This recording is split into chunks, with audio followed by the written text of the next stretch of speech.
Kak, silakan dulu, bicara dulu. Aku mau ambil akunku dulu. Oke.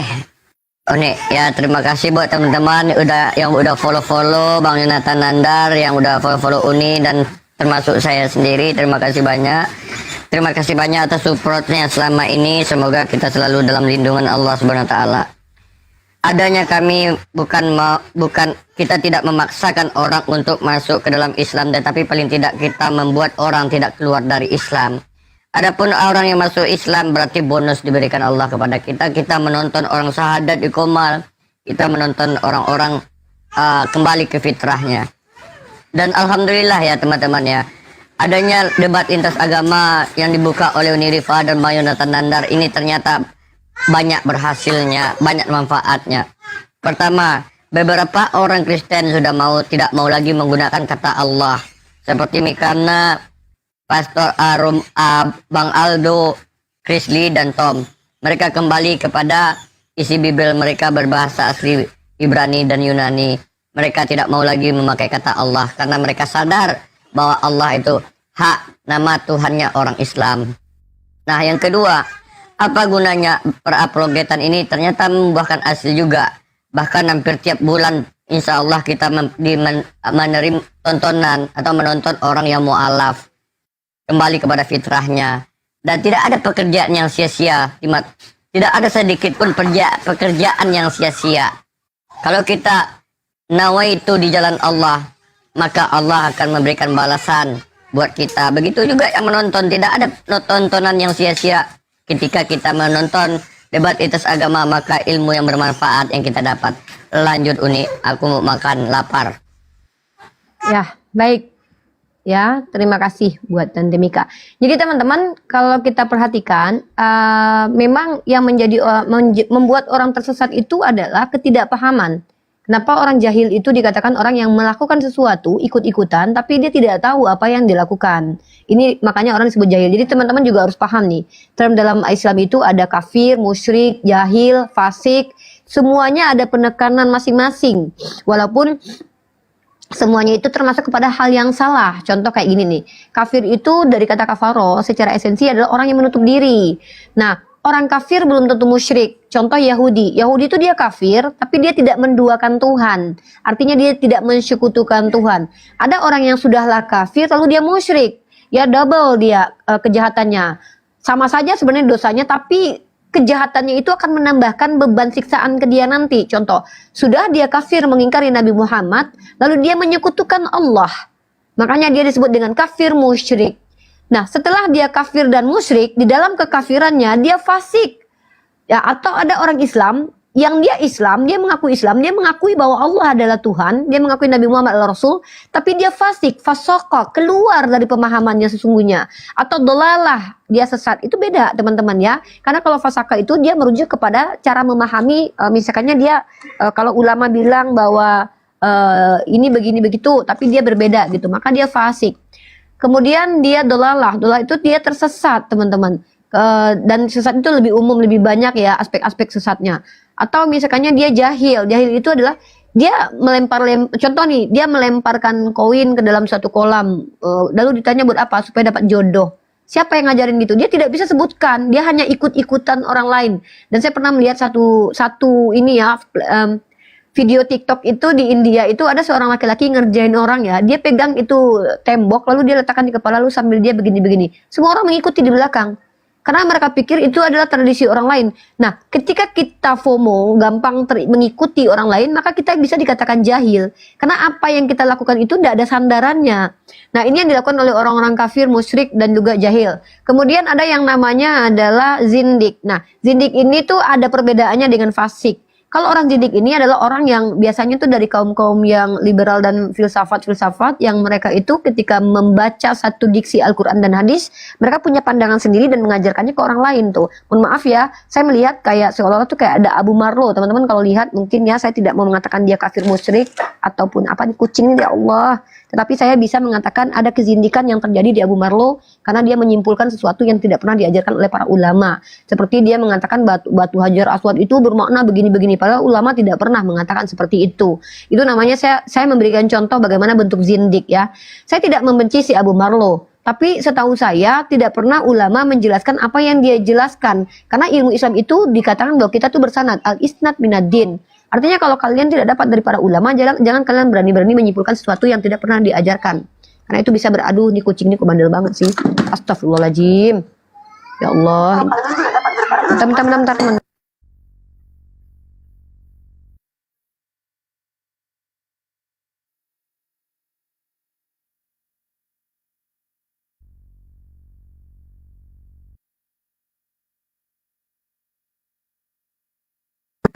Maaf ya, kucing oreng beraksi teman-teman ya.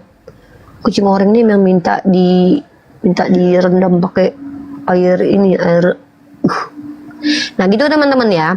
Jadi banyak orang-orang yang memang mungkin teman-teman pernah lihat ada yang mengatakan bahwa nabi apa? Mereka mengatakan bahwa ayahnya Nabi masuk neraka gitu atau apa. Mereka tuh zindi. Mereka tuh memahami sendiri. Lalu mereka tidak patuh kepada pandangan para ulama. Dan ini kita tidak tahu ya, indikatornya itu bisa karena kesombongan, merasa bahwa saya lebih memahami, dan tidak mau berdamai dengan ulama. Kita bukan orang yang disuruh taklid kepada ulama gitu juga. Kita boleh kok, kita boleh untuk memberikan pendapat, tapi kita dilarang untuk mendebat para ulama. Kenapa kita dilarang mendebat para ulama? Karena kita harus sadar juga bahwa kita adalah orang-orang yang, aduh, kenapa jadi ini Mika? Oh ini, si Mika yang turun. Karena kita ada sebuah hadis yang mengatakan bahwa barang siapa yang menuntut ilmu untuk mengolok-olok orang jahil dan mendebat para ulama, finnar. Jadi tujuan menuntut ilmu itu bukan untuk mendebat orang yang alim daripada kita, dan juga bukan untuk mengolok-olok orang jahil. Kalau tujuannya untuk itu, maka kita masuk neraka, kata Allah. Wallahu a'lam bishawab. Nah, buat teman-teman juga terkait tentang saudara-saudara Kristiani, mereka memiliki sebuah doktrin yang menurut mereka itu adalah pertama, mereka percaya dengan menerima Yesus sebagai juru selamat, mereka masuk surga. Ya, perbedaan kita adalah kita percaya diberitakan secara terang-terangan di dalam Al-Quran, ya, barang siapa yang beriman dan beramal soleh, maka dia masuk ke dalam surga. Tetapi di dalam Islam juga kita diajarkan bahwa tidak berarti mengaku Islam itu pasti masuk surga. Yang masuk surga itu adalah yang beriman dan beramal soleh. Itu Al-Quran katakan dalam Quran surah Al-Baqarah ayat ke-25. Nah kalau di teman-teman kita Kristen, mereka percaya mereka masuk surga itu karena Yesus yang memilih mereka untuk dipilah. Dan mereka percaya kemudian dibaptis lalu punya Roh Kudus. Nah, jadi mereka didamaikan dengan dosa, ya. Nah, dan di antara mereka sendiri itu berbeda pendapat tentang konsep keselamatan. Makanya ada yang namanya soteriologi. Apa itu soteriologi? Ilmu tentang soter ya, keselamatan itu.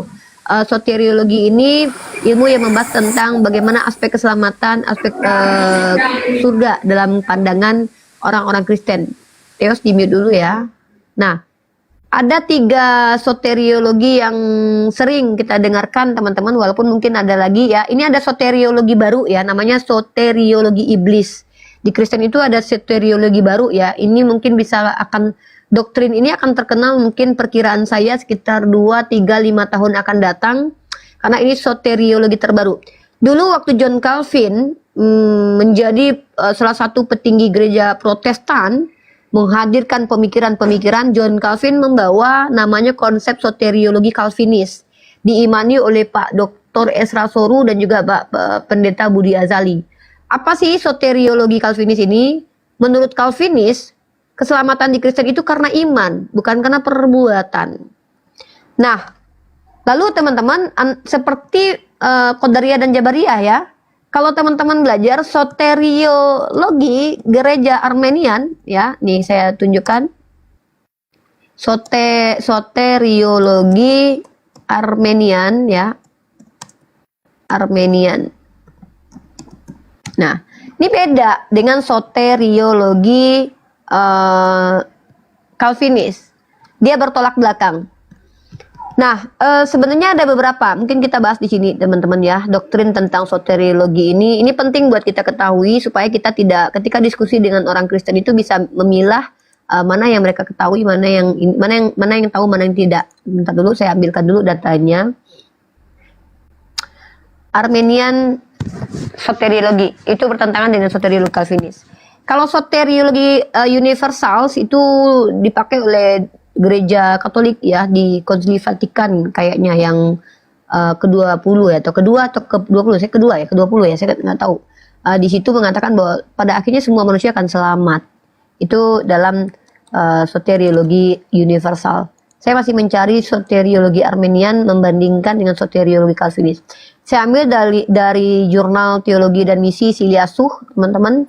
Kita akan coba untuk baca soteriologi Armenian seperti apa supaya teman-teman paham agar teman-teman bisa membandingkan bagaimana mereka sendiri berbeda pendapat terkait tentang konsep keselamatan. Nah, yang terakhir ini teman-teman, soteriologi tahun 2024-2025 adalah soteriologi iblis ya, di mana karya keselamatan itu karya iblis. Nah, ini yang dibawakan oleh Edis. Edis akan menjadi tokoh mendunia nanti suatu saat. Terima kasih kepada Edis sudah berbagi informasi bahwa ternyata keselamatan Kristen itu karya iblis ya. Nah, ini kita baca di sini ya. Soteriologi Armenian yang dirumuskan oleh Jacobus Arminius tahun 1560 sampai 1609 dan dikembangkan lebih lanjut oleh Remonstrans serta para teolog seperti John Wesley menawarkan suatu pandangan yang berupaya menjaga keseimbangan antara kasih karunia Theos yang menyelamatkan dan tanggung jawab manusia dalam meresponnya. Berbeda dari determinis teologi dalam Calvinis, Armenianisme menekankan bahwa keselamatan adalah anugerah Theos yang ditawarkan kepada semua orang namun harus diterima secara sukarela oleh manusia melalui iman. Dengan demikian, Armenianisme tetap menempatkan kasih karunia sebagai dasar keselamatan tetapi tidak mengabaikan peran aktif manusia dalam merespon anugerah, ya. Kesalahpahaman terhadap Armenianisme bukan hanya menimbulkan polemik di kalangan akademis, tetapi juga berpengaruh pada kehidupan jemaat di akar rumput. Banyak gereja dan individu Kristen yang menolak atau menghindari pendekatan Armenian hanya karena informasi yang bla bla bla. Ini polemik mereka. Polemik mereka terlalu banyak. Jadi kita nggak perlu ikut campur dengan masalah mereka ya. Tapi kita perlu untuk mengkaji pandangan Armenian seperti apa. Kita sapa dulu tamu yang sudah hadir biar tidak terlalu lama. Kita kasih kesempatan untuk bertanya dulu sebelum kita lanjut untuk membahas tentang surga di Kristen dan di Islam. Halo Theos, buka mic-nya bro. Halo. Halo, Assalamualaikum. Ya, agamanya apa, bro? Islam. Oke, ada yang bisa sampaikan di sini, bro? Ya, nih, sehat selalu nih. Udah itu aja? Ya, itu aja. Terima kasih nih. Terima kasih, sama-sama. Ya teman-teman ya, sekali lagi saya katakan tentang keselamatan ini umat Kristen tidak sepakat. Kenapa? Karena memang ayatnya ada yang bertolak belakang. Contoh, Paulus mengajarkan bahwa imanlah yang menyelamatkan, tidak perlu berbuat baik. Tapi Yakobus mengajarkan iman dan perbuatan itu mengikat, saling mengikat. Iman tanpa perbuatan mati. Tapi orang-orang Kristen sekarang itu justru bertolak belakang dengan hal itu, seperti Pak Budi Asali dan juga Esra Soru. Nah, kita baca teologi Armenian ini beda. Bukti kalau mereka sendiri tidak sepakat dengan adanya 3 teologi ini yang berkembang. Teologi Calvinis, teologi Armenian, dan teologi Universalis. Itu ya. Nah, jadi inilah bukti mereka sendiri tentang keselamatan berbeda. Nah, yang di dalam kekristenan itu yang masuk surga siapa saja? Maka di Kristen itu mereka masih ambigu menjawabnya. Ada yang mengatakan, barang siapa yang beriman dan percaya Yesus juru selamat maka selamat. Padahal itu tidak ada secara literal seperti itu. Hanya sebagai konsep yang dianggap ada dalam kitab mereka. Walaupun kalau kita cari tidak ada secara eksplisit begitu. Kalau di Islam jelas ya. Di Islam itu bukan kau mengaku Islam kau masuk surga. Karena ketika kau mengaku Islam tapi kau tidak jalankan keislamanmu maka kau munafik. Justru kau lebih keji daripada orang kafir. Menjadi anjing-anjing neraka. Nah, sementara di dalam Islam sendiri, Allah sudah memberikan 2 syarat untuk masuk surga, beriman dan beramal soleh, maka keduanya harus dilakukan. Kalau kamu beriman kepada Allah dan kamu tidak mengerjakan, maka kamu munafik. Kalau kamu beriman, tentu kamu mengerjakannya. Bukan berarti ketika kau beriman, maka imanmu yang akan membuat kau bekerja. Enggak gitu. Enggak ada cerita seperti itu. Itu hanya Kristen.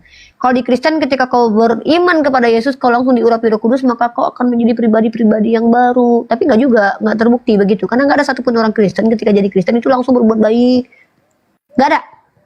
Saya belum pernah mendengarkan mulai dari sejarah zaman dahulu kala sampai sejarah zaman sekarang ini, tidak ada satu orang yang benar-benar ketika menjadi Kristen itu terbukti nggak pernah berbuat salah. Ya, kenapa? Doktrinnya begitu. Maka itu adalah doktrin yang tak terbukti. Omon-omon. Yang ada adalah ketika kamu mengaku sebagai orang beragama, maka kamu akan mencerminkan pribadi beragama. Itu upaya. Di Islam, ketika kau tidak mengikuti ajaran Islam, maka kau munafik. Maka munafik itu bertobatlah darinya, maka kau akan kembali kepada Allah. Seperti itu. Baik teman-teman, karena ini akun baru, akun baru dalam ininya ya. Saya juga harus ini juga teman-teman. Oh iya Nandar, saya juga mau izin nih. Nandar, lewat 10 menit, saya dari tadi sudah azan 10 menit, kayaknya saya lalai untuk ini zuhur. Nandar, monitor Nandar. Apa? Ambil alih dulu, sholat dulu, gue udah wudhu, dari tadi gue tinggal sholat doang. Tadi gue udah wudhu, sengaja wudhu. Yaudah nanti aja ditutup deh. Lama nanti.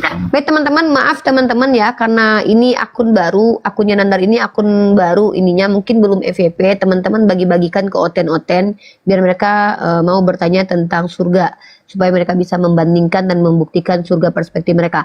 Tapi yang jelas teman-teman, dalam Islam itu apa yang memang belum menjadi kapasitas kita untuk kita ketahui, kita tidak diberi izin, maka kita tidak boleh mengada-ada. Tapi kalau di Kristen selama ini saya diskusi sudah banyak sekali menyatakan sesuatu yang mereka tidak tahu tentang roh, tentang surga, padahal mereka tidak diberitahukan pengetahuan tentang hal itu. Ini hanya murni karena mereka membaca terjemahan lalu mereka mempercayai doktrin. Sungguh kasihan teman-teman kita Kristen ya, tapi itu pilihan mereka. Kalau memang mereka memilih untuk terdoktrin, itu hak mereka. Tapi kita adalah orang-orang merdeka, orang-orang yang punya common sense, orang yang punya akal dan punya hati, hanya mengimbau supaya kita lebih menjadi manusia yang betul-betul berani untuk mengatakan tidak pada kesesatan, berani mengatakan benar kalau benar, dan berani mengatakan tidak kalau itu salah. Itu dulu untuk teman-temanku semua. Nanti kita hadir kembali dengan tema yang kurang lebih sama. Satu hari ini kita bahas saja keselamatan dan surga. Besok kita ganti tema lagi ya. Semoga ini menjadi manfaat buat teman-teman semua. Semoga dipahami. Part kedua nanti mungkin beberapa saat lagi kita akan live lagi ya. Jam berapa lagi mau live Nandar? Biar teman-teman yang nonton tahu nanti jam berapa. Nanti aku kabari Uni. Kalau aku di sini kabarin netizen biar mereka. Ya nanti sore lah atau malam. Ya sore ya teman-teman ya, sekitar mungkin 3 jam atau malam ya. Pokoknya teman-teman jadwal live-nya Nandar tuh itu aja. Kalau nggak pagi, kalau nggak sore, kalau nggak malam ya. Kalau bisa dia tiga. Aplikasi baru nih. Uni tadi aku kan. Ya wajar. Tadi kan aku scroll TikTok. Si RK itu ternyata yang membuat dia nggak mau berdebat itu internal mereka sendiri. Ada yang ngancam. terus dia bilang gini. Ya kan gue udah bilang. Terus dia bilang gini nih. Aku barusan pakai HP yang satunya nggak bisa ngerekam ya, nggak tahu. Kalau HP ini kan bisa ngerekam layar gitu ya. Aku tadi denger dia kalau mabok gas, kalau itu intinya narkotika gitu gas kata dia. Kalau debat saya nggak mau katanya. Soalnya banyak di internal kita ini rusak, banyak orang munafik. Teman-teman ada yang ngerekam nggak? Aku tadi tuh, nih aku kan pakai. Aduh sayang kali. Ya mudah-mudahan ada yang ngerekam ya. Aku tadi udah cari-cari aku tuh. Ntar ya. Nih orang ini. Ketika saya keluar ini memang live saya itu, live-nya Bang RK itu memang mempunyai gebrakan yang memang membuat banyak orang sadar. Ya, karena sadar akan pentingnya belajar Alkitab. Bukan sibuk dengan orang punya iman terlalu banyak. Tapi memang ya gak apa-apa lah. Cewek Kenapa dia pakai anduk gitu? Nggak usah lah, usah tebak-tebak. Ya. Saya malas nge-spill orang. Ya, saya udah ikhlas. Ya, biarkanlah dia sendiri yang merasa dirinya apologet. Tuh. Silakan. Tuh. Berantem nih. Dia sendiri yang apologet. Kita semua kan bukan apologet. Ya udah, kita Mike Barbar sekarang. Sekarang Mike Barbar. Merasa dirinya apologet, dia sendiri yang merasa dirinya apologet. Kalau selama kalian mendukung orang yang tinggi hati dan merasa dirinya sendiri yang apologet, berapologet, dan kita lain tidak, saya tidak akan kembali. Edis ini. Lebih baik saya fokus dengan pelayanan saya offline, senang-senang saya PK Barbar, udah selesai begitu aja. Gara-gara Edis nih. Oke, jadi itu mereka berantem masalah nggak Tadi tahu. sebut nama, nggak mau sebut nama ya? Ya pokoknya dari pihak Kristen dia cuma satir-satir aja, nggak nyebut nama dia. Nggak, coba direkam dulu itu penting, lu jangan matikan. Gue sholat dulu, lu tontonin ini aja. Nggak ada, jangan nggak bisa lu direkam. matikan. Sampai saya meninggalkan Bukan Kristen. direkam, lu tampilin aja begini. Ini live di YouTube gua buat jadi rekaman kita. Mualaf aja Bang RK, enggak. Nah, jadi memang udah ya. Jadi untuk sekarang ya saya nyaman seperti ini. Kuatkan lagi suaranya. Kuatkan lagi Saya suaranya. nyaman seperti ini. Saya butuh mengekspresikan emosi saya lewat PK Barbar kayak gini. Ya. Ya, jadi memang saya mengekspresikan kekesalan saya lewat Barbar seperti ini ya, PK Barbar. Udah cukup. Ya. Ya. Seperti itu teman-teman ya. Ya cari hiburan ya, mengekspresikan kekesalan kita lewat PK Barbar. Udah. Karena kamu pikir apologet ini ada yang baik-baik. Menit lu jangan matiin, gua akan kembali ke sini. Jangan matiin sayang, ini dimatiin. Siap. Nggak ada yang baik-baik teman. Saya aja diserang. Saya nggak tahu motif diskusi mereka di belakang itu apa. Tujuan mereka apa. Memang tujuannya adalah mematikan saya. Supaya dia sendiri yang memonopoli di TikTok ini. Untuk berdebat di TikTok ini dia sendiri yang monopoli. Edis dia. Tujuan dia kan itu. Dia tidak mau yang lain itu berkembang. Dia mau hanya dia sendiri saja. Itu kurang ajar, picik. Ya, jadi itu tipikal orang kurang ajar itu. Ya, jadi silakan sok mangga awak PK Barbar kayak gini. Ya, awak PK Barbar aja. Jadi saya nggak akan kembali teman. Ya, kalaupun ini di Sabtu Minggu ya mungkin saya kasih seminggu 2 kali di YouTube gitu ya. Ya. Saya tetap pelayanan, jangan bilang saya nggak pelayanan. Saya udah ada pengajaran di situ. Ya, seperti itu ya. Ya, pengajaran aja Bang. YouTube, saya lebih lari pengajaran di YouTube. Kalau untuk TikTok saya vakumkan akun saya itu. Ya, saya vakumkan akun saya. Ya. Sekarang kalau saya ngajak dia berdebat dengan saya, dia keluar dari kandangnya, dia berdebat dengan saya, dia berani nggak? Tuh. Pasti nggak mau, disuruh keluar live-nya. Itu pecundangnya. Kalau bukan kau yang hancur atau saya yang hancur, tapi oten-oten on. Berani nggak dia keluar dari kandangnya, dia berdebat dengan saya? Nggak berani, pasti dia bilang, suruh aja si RK ke sana. Edis nih, nyendung. Suruh aja si RK ke sini. Karena apa? Pecundang. Nggak di luar dari apologet ya. Edis nih, nyindir Edis nih. Berani nggak dia debat dengan saya? Nggak berani teman. Keluarkan setitik jarinya saja nggak berani dengan saya. Ayo keluar dari kandang. Kamu yang mendalilkan, kamu yang bertanggung jawab, kita di Superboy berdua. Nggak berani teman. Kalau bukan hancur dia langsung di situ. Bubuk saya buat itu. Jadi saya udah cukup lah ya, udah mentalnya nggak kuat untuk berdebat itu. Paling dia bilang suruh aja si RK yang pergi ke live saya. Itu mental pecundang, itu pengecut, pakai rok. Pakai rok saja.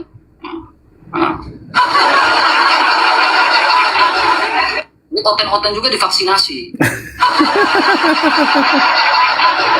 Oke lah teman-teman ya, saya udah jadi sayur saya buat, betul, sayur saya buat. Jadi ayam sayur saya buat, perkedel langsung itu, bonyok. Oke lah teman-teman ya, saya mungkin mandi dulu ya. Tidak ada hubungan dengan Rudy Yohanes. Saya nggak pernah ada masalah dengan Rudy Yohanes. Ya. Saya izin pamit dulu teman-teman. Terima kasih banyak, Ko Steven, terima kasih Kawi, ya, Ratu Manulang, ya, Kak Jiji mana ya, terima kasih ya. Teman-teman semua terima kasih banyak. Saya izin pamit. Shalom untuk kita semua. Ya, Tuhan memberkati ya. Saya izin mandi dulu saya. Waduh, pamit ya. Kayaknya ini nyindir si Ed. Saya izin mandi dulu saya. Oh, udah habis. Kayaknya nyindir si Edis ini. Si paling apologi.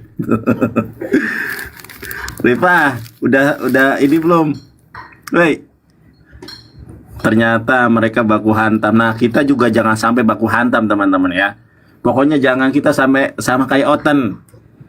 Si paling apologet Edis diserang RK. Saya nggak ada masalah dengan Rudy Yohanes. Ternyata mereka ini saling kalau gini nih. Gua misalnya Yusuf PI yang nonton 16.000, gua nggak pernah iri hati, nggak pernah. Justru gua tanya Riva.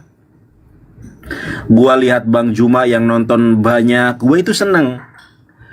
Lihat Yusuf PI yang nonton 50.000, gua senang. Kenapa? Otomatis ya mereka meninggalkan komal-komal Kristen dan mereka mendapatkan pencerahan yang benar gitu loh. Gua senang. Tanya Riva nih, atau tanya Yusuf PI nya sendiri. Pernah suatu hari Yusuf PI nggak live, aku telepon, Bang Yusuf, kok nggak live sih? Iya bang, aku lagi sakit bang. Aduh bang, gimana ini penonton ke Oten semua ini, live lah besok ya katanya. Tanya aja kalau nggak percaya. Karena prinsip saya ini mardotilah. Kalau Bang Juma rame, Uni Riva rame, ya siapa lagi yang rame, misalnya Bang Gregorius, Bang Kata Bible, pokoknya semualah ya, Muslim yang rame, gua seneng. Karena otomatis premingan itu nggak didapat oleh Oten, tapi didapat oleh kaum muslimin. Kalau mereka kan enggak.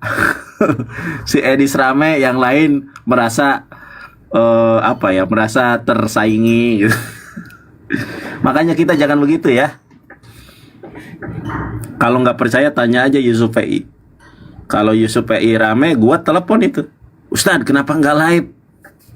Ini tadi yang bagian itunya sih, aduh, aku nggak bisa rekam ini, gua cari itu ya.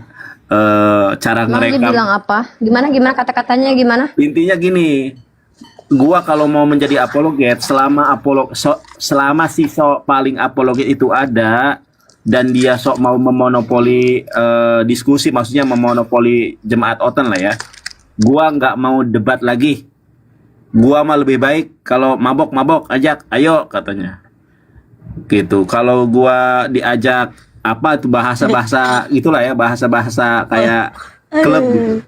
Tante, Ngeluh. rekam nggak? Nggak ngerekam, cuma aku nonton lama. Aku turun di sana, nggak ngerekam, nggak sempat. Pokoknya Oten Oten dibodoh-bodoh semua. Oten banyak yang bodoh katanya. Ya, Oten itu banyak yang siapa ya? bego. Edis ya? Hah? Itu Banyak yang yang DM si RK bukan satu orang, ribuan masuk ngecam dia, entah apa masalahnya. Oh, gara-gara debat sama aku yang masalah Maria itu bukan ya? Mungkin bisa jadi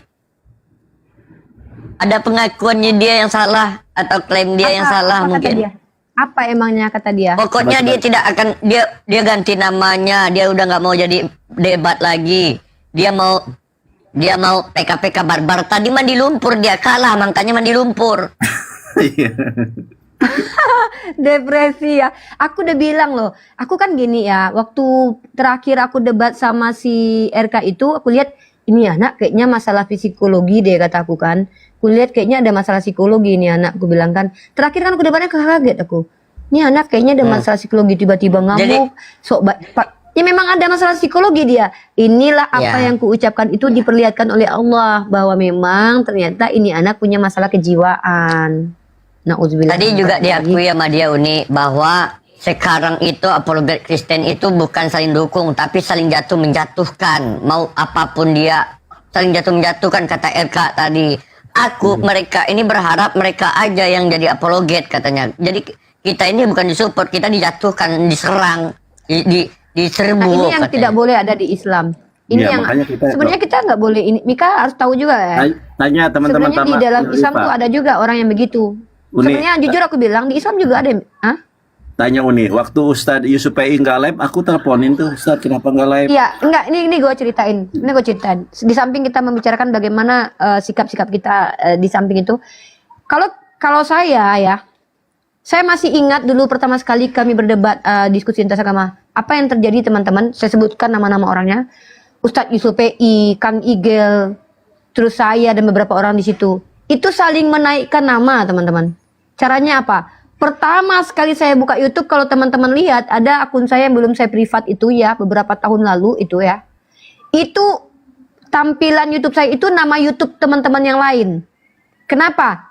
Saya berpikir kalau saya menaikkan mereka, saya juga naik sendiri nanti. Karena ketika kita memuliakan orang, Allah akan memuliakan kita. Dan itu terjadi ke diri saya.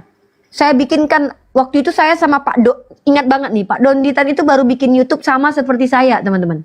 Cek akun YouTube-nya kapan berdirinya itu. Itu sejalan dengan YouTube saya. Saya sering ngejek-ngejekan sama Pak Dondi. Pak, aku udah segini, Bapak masih segitu. Tahu-tahu beliau yang naik, alhamdulillah. Saya enggak iri. Tapi ada dua. Naiknya Pak Dondi YouTube-nya membuat saya termotivasi. Apa ya triknya Pak Dondi bisa begitu? Oh, dia akademis. Saya ikutilah caranya. Saya kuliah deh. Atau saya bangga. Masya Allah, ternyata kalau jadi mu'alaf langsung seperti ini. Keren banget. Jadi membuat kita itu termotivasi jadi baik atau membuat kita bangga. Nah, padahal saya sama-sama bikin. Bahkan yang mempromosikan YouTube-nya Pak Donditan itu, lu promosiin YouTube gua dong. Dia masih banget itu di dakwah channel, di grup dakwah itu.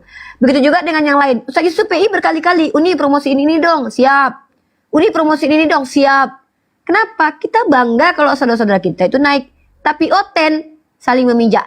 Tapi saya lihat di TikTok ini, ada orang-orang yang baru muncul di TikTok. Maaf saya katakan, ini pasti ada. Justru malah ingin naik sendiri. Udah kelihatan motifnya. Dia nggak mau aja orang yang lebih hebat dari dia. Lihat Komal rame aja, gatal ekornya kayaknya. Apa buktinya? Gelisah aja. Sampaikan sana, sampaikan sini. Si ini kenapa ada di situ-situ. Jangan itu yang kita urus. Kalau kita tidak mampu menyatukan umat, minimal jangan jadi asbab pemecah umat. Dulu naik di Komal saya, beberapa orang saya izinkan, silakan kalian ekspresikan. Padahal saya kejam banget loh. Mana ada saya izinkan orang sembarangan naik di Komal saya dulu. Saya tanya dulu, Ustadz Wafi dulu. Ustadz Wafi itu ketemu di TikTok dulu teman-teman. Ustadz Wafi itu antri kesekian di room saya, ndak ada saya naik-naikan. Tapi setelah tahu kalau beliau berilmu, kami cari beliau. Saya perkenalkan dengan Pak Dondi, saya perkenalkan dengan Bang Zuma, saya perkenalkan dengan YPM, saya perkenalkan dengan orang-orang JCC. Itu saking excitednya saya bertemu orang berilmu, saya takzim sama Ustaz Wafi. Begitu juga dengan yang lain, ketemu dengan si B, wah narasinya mantap. Saya perkenalkan dengan Bang Zuma, ini orangnya hebat Bang Ali dulu tuh. Siapa beliau ini Dek, kata Bang Zuma. Siapa beliau ini, kata Pak Dondi. Saya perkenalkan. Oh dia ini berilmu begini. Cuman kadang saya berlebihan ya. Saya lupa kalau mereka manusia. Akhirnya apa yang terjadi? Saya ingin mereka bergandengan tangan dengan ulama-ulama kita atau organisasi yang lebih dulu ada. Nah maksudnya apa ini teman-teman? Maksudnya adalah kalau kita sibuk memuliakan diri kita, belum tentu kita layak mulia. Nah kalau kita sibuk merendahkan orang lain, itu akan kembali kepada kita. Jadi kalau kita ini udah merasa siapa-siapa, maka perlu kita ini mandi lumpur atau mandi garam. Karena ada yang salah dengan diri kita. Nggak ada, kita ini nggak boleh merasa siapa-siapa. Kita ini siapa? Setiap masa ada orangnya, setiap orang ada masanya. Bisa jadi orang yang kita hina, rendahkan hari ini adalah orang yang akan menjadi calon ulama masa depan. Saya sudah melihat itu. Saya pernah melihat si Tante Mika ini diomongin sama orang-orang, dikatakan siapa ini cuman badut. Tapi saya lihat sekarang banyak pengikutnya, walaupun saya sendiri nggak suka sama dia ya. Saya nggak ada suka-sukanya sama dia sebenarnya ya. Cuman karena saya terpaksa aja butuh pembantu, makanya saya suruh dia ke sini. Banyak orang yang dulu mengatakan ini orang siapa, nggak jelas, begini, begitu, ngomongin. Bahkan ada yang bilang nanti rusak Komal, kalau ada dia nanti rusak Komal. Saya percaya diri, selagi orang itu tidak ada niatnya untuk menjatuhkan orang lain, fokus kepada tujuan awal yaitu menampar bolak-balik oten, saya percaya diri. Kecuali si Mika ini sudah pernah gibahin orang ke saya. Uni, siapa itu gini-gini. Oh berarti tidak beres nih orang nih. Ini saya akan menjauh dari circle begini. Saya akan menjauh dari orang yang gampang. Saya udah menjauh saja dari orang yang gampang berpolemik. Masih terlibat di fitnahan orang. Apalagi kalau kita menjauh. Nah, begitu juga si Nandar ini teman-teman. Nandar dulu menghilang dari peradaban. Kita cariin. Kenapa? Kita tidak mau orang-orang berpotensi seperti ini menghilang dari alam semesta ini. Kita cariin. Saya chat Bang Zuma. Bang, si Nandar kemana? Kemana Yonatan Nandar? Ya kita takut aja diciduk sama Oten, dimutilasi. Kan kita takut begitu kan? Alhamdulillah masih hidup. Oh ternyata si Nandar begini. Terharu tuh. Kan? Itu juga dari Ustaz Yusuf PI. Kita lihat Ustaz Yusuf PI dengan penonton sekian itu tuh kita yang bangga. Kenapa? Kalau kita tidak bisa mencapai seperti Ustaz Yusuf PI, minimal ada perwakilan dari Islam, itu Ustaz Yusuf PI. Bukan malah ngejelek-jelekin Ustaz Yusuf PI. Yang paling kurang ajarnya lagi tau nggak Nandar? Ada orang ngejelek-jelekin Ustaz Yusuf PI, tapi dia tetap pakai Ustaz Yusuf PI di konten-kontennya. Dia apa? Saya bilang, ini nggak benar. Ini nggak benar banget gitu. Nauzubillah min dzalik. Ya Allah, semoga saya terlindung dari orang-orang seperti itu. Minum dulu sedikit. Bismillahirrahmanirrahim. Tapi si RK itu sampai segitunya ya, kenapa ya? Tante Mika, tadi lu Udah denger aku nggak? bilang ada Nggak, psikologi sampai gini nih. masalah kan aku bilang. Kalau Nah, gua diajak mabok, ayo gas. Terus Iya. bahasa kelebing gitu, aku nggak ngerti ya bahasa kelebing soalnya. Ayo diajak apa cimeng, Hua. ayo Cinghua, aku nggak ngerti tuh cimeng itu apa ya? Ah, kata Ganja. Oh ganja ya, cimeng itu ganja. Cimeng itu ini, Astagfirullah. Cimeng itu Cimehong, dia jualan di TikTok. Ganja. Kok kataku Oh, sampai boy. segitunya, berarti memang akhlak-akhlak mereka ini hancur ya. Ngomongin tentang Bible, tentang kasih, ternyata diajak mabok, ayo diajak cimeng, ayo cimeng itu apa? Lanjut. Bahkan dia ngajak Pokoknya berlepas dugem. diri. Iya, artinya kita melihat sendiri kelakuan mereka itu saling pijak satu sama lain, rebutan donatur lah. Ini Nandar, gue tuh termasuk orang yang dari dulu tuh kayak bulu kuduk gue tuh merinding kalau ada orang yang bilang ini sultanku, itu sultanmu, atau ini donaturku. Ya Allah, kataku, nggak cukup ke Allah sebagai penyelamat dan penolong kita. Terus satu, yang kedua, memang gue orangnya nggak baik-baik banget. Gue juga banyak kok kekurangan gue. Mungkin gue pernah ngomongin orang, ini ya gue akui. Dan alhamdulillah, mudah-mudahan apa yang terjadi ke diri gue itu adalah kafarat dan penghilang dosa-dosa. Tapi gue belajar di sini. Semakin kita mencoba memuliakan diri kita, percayalah, semakin kita akan mendekati kehinaan. Saya sudah lihat orang-orang seperti itu. Banyak orang yang dia tidak bicara kemahaan Allah, tapi bicara keakuannya. Akulah, gue dong. Tapi teman-teman, kita memang harus mensiarkan terus prinsip. Nah, ini boleh nih. Contoh prinsip Nandar itu adalah tidak mau terlalu akrab, tidak mau terlalu jauh. Itu pegang, itu prinsip. Sama, prinsip saya adalah kalau sudah toksik, putus komunikasi. Itu. Ya teman-teman ya, supaya kita tidak ada terjerat dalam ini setan itu berupaya membelokkan kita. Nandar ini lagi fokus bahasa Ibrani, belajar bahasa Arab. Akan ada setan muncul berbentuk wanita lah nanti, berbentuk pria lah, berbentuk uang lah. Akan ada muncul setan dalam bentuknya masing-masing untuk mengajak Nandar berpaling dari mencari ilmu dan menjalankan kembali ilmu yang sudah dia pelajari. Begitu juga dengan saya. Dalam bentuk pria, dalam bentuk wanita kah, dalam bentuk teman, dalam bentuk packaging apapun, akan muncul godaan-godaan itu. Nah, ini sebagai bukti bahwa ketika kita bicara, kami hadir membela kemuliaan Islam. Bener nggak?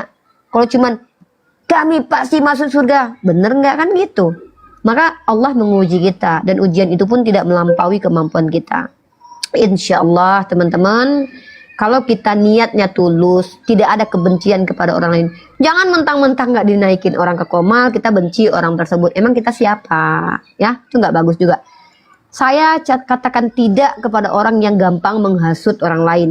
Saya katakan tidak kepada orang yang merasa dia penting, sehingga nanti tidak dilibatkan dalam suatu hal dia memiliki kebencian kepada orang lain. Ini orang-orang berbahaya bagi saya pribadi. Makanya saya menjauh dari orang seperti itu. Semoga Allah jauhkan saya dengan orang seperti itu, dan Allah dekatkan saya dengan orang-orang yang memang lebih mencintai Allah ketimbang dunia. Begitu. Seperti itu, karena kita ini udah masuk ke dalam ranah berperang teman-teman ya, bukan lagi seperti biasa. Lanjut yang lain, kita sambung materi kita. Assalamualaikum Uni, izin sedikit waktunya Uni ya. Begini, abang-abang di bawah, guru-guru siapapun lah gitu, bantu dong follow akun saya nih. Akun udah banyak keblokir permanen juga ini. Ya abang-abangku. Terima kasih. Lanjut, sekian. Uni Irfa, lanjut.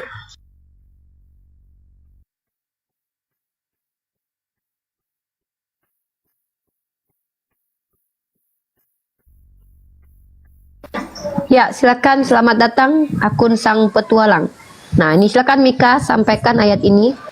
Iya teman-teman ya, bisa dipanjangin ya, nggak bisa dipanjangin ya, nggak bisa dipanjangin. Coba aku naikkan satu orang lagi dulu.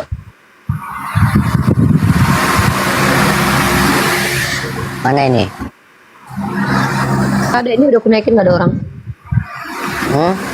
Ya, selamat siang, Uni Rifa. Lanjut aja nih, lanjut aja nih, nanti.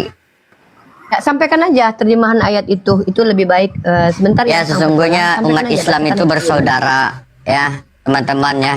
Jadi kita dilarang untuk memecah. Bahkan ketika kita membenci orang lain, membenci saudara kita yang muslim, selama 3 hari tidak tegur sapa, maka kita mengalami maut, maka neraka jahanam bagi kita.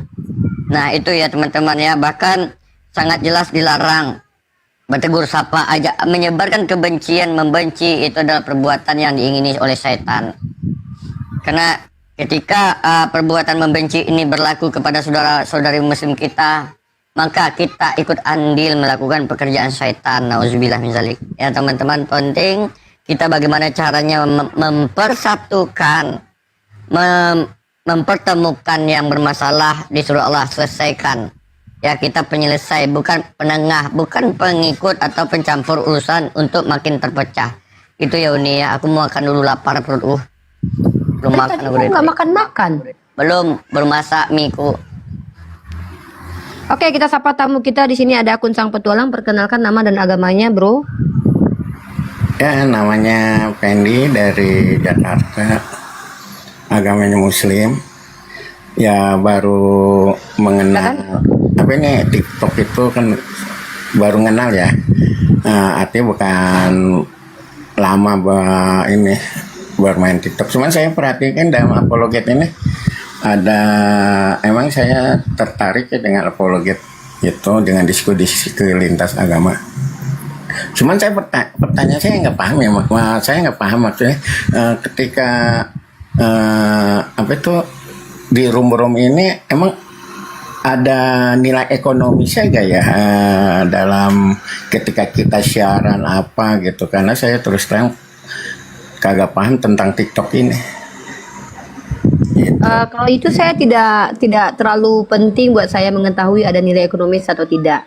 Karena di sini goal kami atau motivasi kami adalah mensiarkan dakwah lintas agama. Kalau masalah ada nilai ekonomis atau tidaknya itu udah jadi urusan saya gitu. Dan juga tidak penting buat saya bahas sih. Karena memang goalnya kita itu bukan untuk itu gitu. Seperti itu, Bang. Ya kan pembicaraan ini kan kita sebetulnya mencari penonton yang banyaknya. Nah, penonton yang banyak ini kan tentu dari berbagai macam latar belakang. Pertanyaan saya itu sepertinya ada nilai ekonomis di TikTok itu apa seperti Ya apa? kalau kita tanya platform, kalau kita bicara platform yang harus kita pisahkan dari keagamaan adalah ya namanya setiap platform itu pasti ada keuntungannya, Bang. Nggak mungkin platform itu dibuat untuk tidak ada keuntungan. Kalau Anda bicara nilai ekonomis, bagi pemilik TikTok ada nilai ekonomisnya, bagi penggunanya juga ada nilai ekonomisnya seharusnya. Ya contoh kalau Anda ingin jualan bisa pakai TikTok. Pengen berafiliasi ya ada ini apa itu. Cuman nggak ada urusannya dengan kajian kita di sini. Ini diskusi lintas agama, Pak. Kalau ingin tahu bagaimana TikTok, Bapak salah room. Misalnya Bapak cari room-room yang menjelaskan tentang afiliat TikTok. Nah, di sini kita fokusnya tuh membahas tentang agama dan perbandingan agama. Topiknya tuh udah beda. Gitu. Oh gitu. Jadi ketika room itu dibuka banyak penonton itu kan tadi pembicaraan banyak penonton berarti kan mungkin dalam kutip itu TikTok ngasih apa ke room-room yang ramai penonton atau gimana? Tidak ada setahu saya TikTok ngasih apa, malah TikTok banyak mengambil apa-apa dari kita. Kadang kita yang direpotkan dengan TikTok. Jadi TikTok nggak ngasih apresiasi apa-apa ke kita, karena setahu saya platform-platform seperti ini justru untuk keuntungan mereka ya. Kita hanya menggunakan fasilitas yang sudah ada, karena kita punya hak masing-masing mendownload lalu menggunakannya daripada untuk hiburan ya, lebih baik untuk edukasi agama gitu Pak. Dan itu lagi-lagi saya katakan tidak ada kaitannya dengan konteks diskusi kita. Konteks diskusi kita adalah diskusi lintas agama. Bapak salah tempat bertanya. Iya. Ada lagi Pak? Ya, saya sih senang aja ya dalam diskusi lintas agama yang tadinya tidak tahu tentang agama ya jadi tahu ya secara tidak langsung emang saya ada donatur sedikit lah buat apologet gitu. Jadi ya saya pikir ya ini kan ilmu juga, ilmu itu kan ketika kita belajar kan artinya kan ya secara tidak langsung kalau kita sodako itu kan pasti biar ilmu itu nyangkut dan ya artinya bisa berkembang gitu. Karena di sini ya kalau saya lihat emang belum belajar ya, yang tadi saya nggak tahu Kristen pun jadi tahu gitu, yang kalau ternyata di Kristen pun banyak aliran-aliran dalam diskusi juga ya emang enak juga ya, biar termasuk ini adalah pendidikan edukasi buat masyarakat gitu ya. Cuman itu doang Ya, sih saya oke, cuma. terima kasih, Pak. Mudah-mudahan Bapak betah ya menonton diskusi lintas agama seperti ini. Saran saya, catat poin-poin yang kita sampaikan biar ilmunya itu terikat, Pak. Ada sebuah hadis Rasulullah mengatakan, ikatlah ilmu itu dengan cara ditulis. Jadi ketika Bapak mendengarkan, mungkin kalau misal Bapak tidak punya pena, Bapak bisa pakai handphone, bikin notepad. Oh, ayat apa yang dibaca Unirifa? Bapak catat ayatnya, Bapak catat literasinya atau di screenshot atau dengarkan ulang supaya yang kami sampaikan itu tidak buih saja seperti asap begitu aja. Jadi benar-benar diikat dan Bapak akhirnya tahu dan kemudian Bapak sampaikan kembali kepada orang-orang. Karena harapan kami apa yang kami sampaikan ini tidak hanya di sini saja. Kita ini kan seperti akar ya, saling berkesinambungan, bersanad. Jadi kalau misalkannya Bapak dapat informasi dari saya dan Donata Nandar atau Tante Mika, Bapak catat, lalu Bapak sampaikan kembali ke saudara-saudara terdekat Bapak untuk membentengi akidah mereka. Jadi yang Bapak maksud tadi misalkannya tentang donatur segala macam, kalau seandainya kita bicara orang-orang yang tertarik untuk mensupport apologet itu banyak, tetapi kembali lagi, bicara hal seperti itu menurut saya itu merendahkan diri kita. Kenapa? Karena tentulah saya sendiri berusaha untuk niat saya ke ruang publik ini bukan untuk mendapatkan donatur, tapi mendapatkan tempat agar bicara tentang agama saya. Sungguh pun kalau Bapak ingin mensupport para apologet, silahkan. Banyak yang bisa Bapak support. Ada yang namanya lembaga APII, ada yang namanya YPM, ada program Mesia. Nah, program Mesia ini adalah program yang mensupport para apologet untuk finansial mereka, memberikan tunjangan wifi per bulan, memberikan biaya pendidikan belajar bahasa Arab dan bahasa Inggris, bahasa Ibrani kepada mereka. Kalau Bapak tertarik untuk mensupport mereka, silakan bergabung di Mesia, program Mesia. Mungkin seperti itu, Pak. Oke nih. Ya saya ya cuman karena saya baru tahu di TikTok ya, saya pikir ini hiburan tapi Ya, selamat datang di TikTok ya, Pak. Semoga Bapak menggunakan aplikasi TikTok dengan sebaik-baiknya, bermanfaat buat akidah Bapak, buat akhirat Bapak juga dan keluarga Bapak ya. Mudah-mudahan Bapak bisa tahu bahwa di TikTok ini terkadang orang-orang yang tidak kenal kita tuh bisa sembarangan bicara kepada kita. Ya, ada orang-orang yang terkadang itu tidak bisa menjaga lisannya dan typingannya. Dan kesiapan mental kita dibutuhkan untuk berada di TikTok ini. Kalau kita peduli kepada Allah, kita tidak terlalu peduli kepada orang lain, itu akan aman buat mental kita. Seperti itu Pak, saran saya kalau memang ingin lanjut nonton TikTok ya hati-hati dengan diksi kita dan abaikan saja komentar orang tentang kita yang tidak kenal kita. Mungkin seperti itu Pak Sang Petualang ya. Ada lagi yang mau disampaikan? Ya, Silakan menonton kalau memang kami bermanfaat. Follow akun saya. Akun saya tuh banyak, tapi yang sering saya pakai ini Unirifa 14, Bunda Gembala, Yonatan Nandar, Tante Mika. Silakan di follow juga teman-teman semua yang lain supaya Bapak nanti dapat notifikasi ketika kami sedang live membicarakan tentang agama. Oke nih, terima Oh ya, kasih. buat Ayah Busa minta permintaan ya Dek ya, dari tadi kau typing tapi nggak pernah minta permintaan. Tunjukkan kejantananmu ya, jangan kelamin yang ditunjukkan. Minta Kalau diturunin. typing aja semua orang bisa. Oke. Terima Ya kasih Bapak ya. Sang Petualang sehat selalu ya. Ya, Terima kasih amin. atas. Ya, Masya Allah ya teman-teman, terbukti ya ternyata setiap hari itu banyak orang yang baru-baru menonton. Itu pentingnya kita ternyata penting sekali kita itu mengulang-ulang materi walaupun yang sudah lama nonton mungkin bosan. Ternyata ada 1, 2, 3 orang yang baru menonton di TikTok.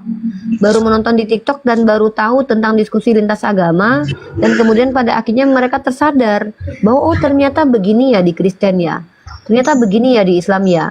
Alhamdulillah Bapak tadi adalah bukti bahwa kita wajib mengulang-ulang lagi nih, harus nih kita ulang-ulang kembali supaya orang-orang seperti Bapak tadi itu bisa mengerti dengan pola diskusi lintas agama ya.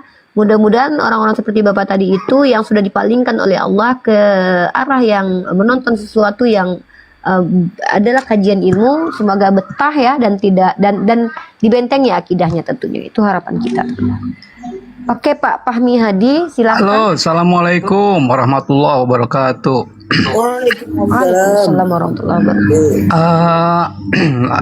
Uni Ripa, saya mau bertanya nih ya, Ma Uni Ripa.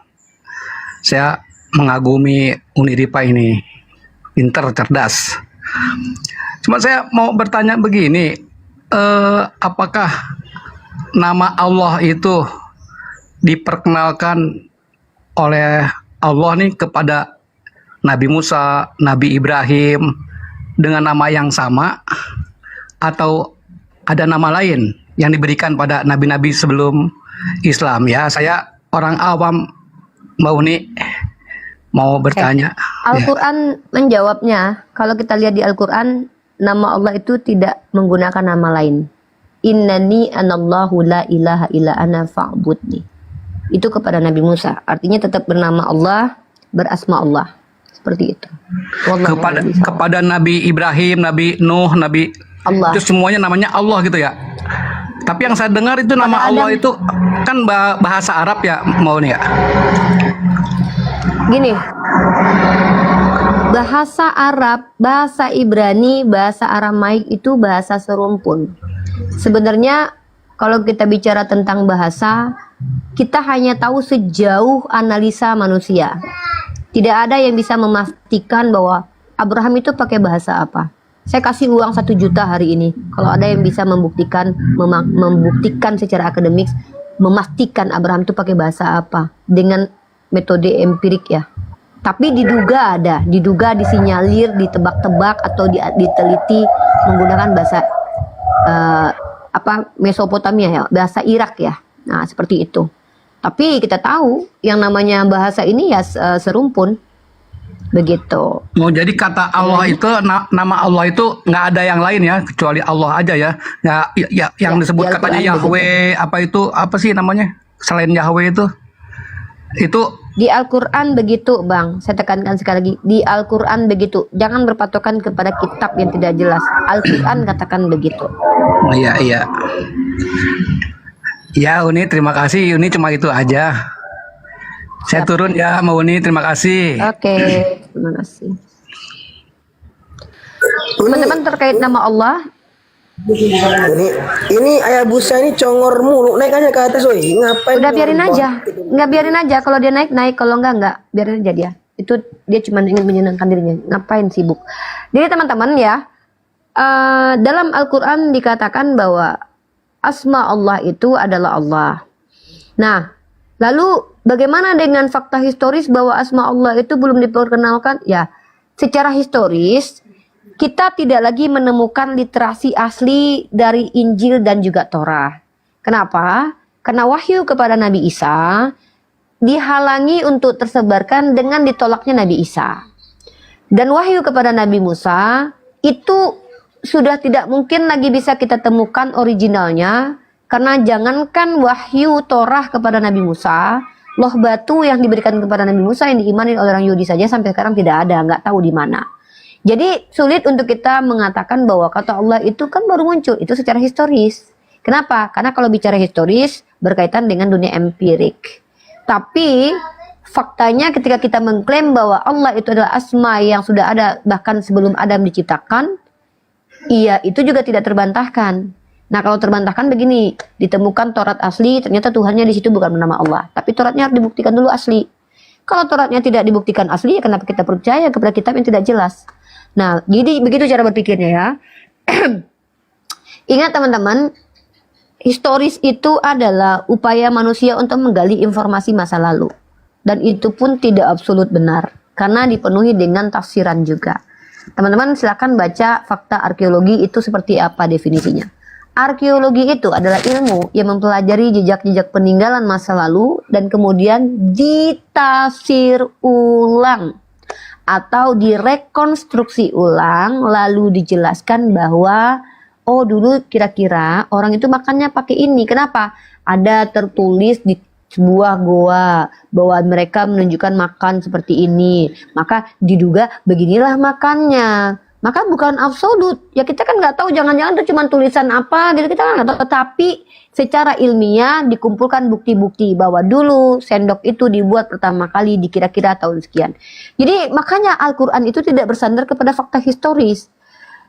Fakta historis itu salah satu ilmu yang mendukung kebenaran Al-Quran, tapi Al-Quran tidak bersandar kepada saintifik untuk membuktikan kebenaran Al-Quran. Gitu. Jadi jangan salah berpikir nih.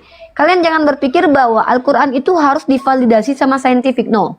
Saintifik itu akan membuktikan kebenaran Al-Quran. Bukan Al-Quran harus bergantung kepada saintifik. Kalau Al-Quran bergantung kepada saintifik, seolah-olah kebenaran dari Allah ini tergantung pembuktiannya kepada pembuktian manusia. Lah, hebat manusia dong daripada Tuhan. Nah, wahyu Allah ini adalah informasi yang benar yang diminta Allah untuk diuji supaya kita bisa membuktikan salah dan benarnya, dan bukan berarti dijadikanlah patokan kebenarannya saintifik. Itu namanya kita angkuh, karena saintifik ini adalah upaya kita untuk menggali dan memberikan teori dan juga konsep. Begitu. Kalau di Kristen kan enggak, sejarah totonya Tuhannya enggak masuk dalam fakta historis. Jadi kita tuh nggak usah banyak berkoar-koar teman-teman ya. Kalau kita katakan bahwa asma Allah itu sudah ada sejak Adam, itu fakta Al-Quran. Nah, kalau orang ingin membantah Al-Quran, ya tunjukkan secara ilmiah Al-Quran tidak layak sebagai informasi. Kalau apa yang disampaikan oleh Al-Quran tak terbantahkan, wah kan belum teruji. Lah, belum terbukti tidak sama dengan tidak terbukti. Tidak terbukti itu artinya tidak akan pernah terbukti. Begitu. Belum terbukti artinya belum terbukti, belum. Bisa jadi potensi terbukti ada. Contoh dulu kejadian tentang atom. Ada salah satu nama ilmuwan ya, saya tunjukkan ini namanya, ilmuwan. Bentar ya. Ada kejadian dulu dalam dunia saintifik aja deh. Namanya Ludwig Boltzmann. Ludwig Boltzmann tanggal 5 September tahun 1906 dia bundir gara-gara dia kesel ya, dia kecewa. Dia percaya ada atom tapi belum bisa membuktikannya secara empirik. Akhirnya dia bundir. Inilah bukti dalam dunia saintifik pun ada hal yang sudah dikaji secara rasional, dipercayai keberadaannya tapi tidak bisa dibuktikan secara empirik karena memang tidak terlihat. Atom dan juga bagian partikel-partikel kecil yaitu inti atom dan alam fisika kuantum itu hanya bisa digambarkan. Itulah surga juga begitu. Surga itu digambarkan, bukan diperlihatkan bentuknya. Ada tamu nih. Ketika dunia Sapa dulu. saintifik, oh ya silakan sapa dulu tamu. Potong. Iya nih. Iya nih. Iya nih. Halo, halo, halo. Kristen ya. Iya, iya. Oke. Iya. Kalau kamu mau bertanya aja, silakan bertanya. Kalau kamu mau diskusi, buka kamera, jelaskan legalitas kamu sebagai apa, apakah pengajar, apakah mahasiswa, atau guru, atau pendeta. Ya, kalau kamu ingin berdebat dengan Unirifa, didiskusi dengan Unirifa, syaratnya itu, kalau kamu tidak bisa buka kamera, cukup bertanya saja. Jangan menghujat. Kalau kamu menghujat, 1000 peluru tajam akan menempel kepada dirimu. Silahkan. Oke, baik, Kak. Ya, gini, Kak. Aku bertanya saja. Aku nggak kemana-mana. Aku ingin bertanya, ya, kenapa di dalam Kristen Paulus diutus oleh Yesus, sedangkan di dalam literatur Islam sendiri Paulus diutus oleh Allah SWT. Cuman mempertanyakan itu, kenapa Allah SWT itu utusan sayangan kepada Paulus, dan di dalam iman Kristen Yesus mengutus Paulus. Oke, sekian dan terima kasih. Ngomong apa dia Mika? Coba jelaskan lagi. Nggak tahu, dia ngomong Paulus, tapi entah Ya, di mana-mana gini, pula ada Paulus dalam Al-Quran. Gini, Kak, ya, di dalam literatur Islam Allah SWT mengutus Paulus ya untuk Tunjukkan di mana, ayat berapa, apa nama ayatnya, tunjukkan datanya, tunjukkan, jangan klaim, tunjukkan di mana tertulis ya. Nah, sedangkan di dalam iman Kristen Paulus diutus Yesus. Tunjukkan Gitu. Bang Yeni, kau memang cocok dengan namamu ya. Gini ku tanya ya, kau laki-laki namamu perempuan, kayak ngomong sama perempuan aku. Gini ya, kau tunjukkan datanya di mana nama Paulus diutus oleh Allah di dalam Al-Quran. Jelas? Ketika kau ingin bertanya, tunjukkan ini loh Uni tertulis di sini. Tunjukkan begitu ya, jangan tidak lah ya. Jangan modal congor ya. Silakan.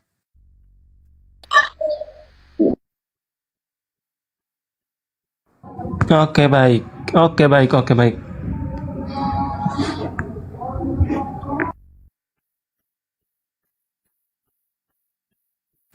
Jangan kalian kayak gini ya teman-teman Kristen ya. Kita membuka diskusi lintas agama ya. Ketika kami bawa data, kalian jangan bawa dusta. Ya. Ketika kami bawa ilmu, kalian jangan bawa Gak berani aku ngomong ya. Gitu loh ya. Ini sibuk lagi nonton drama Cina nih satu orang nih lagi nih.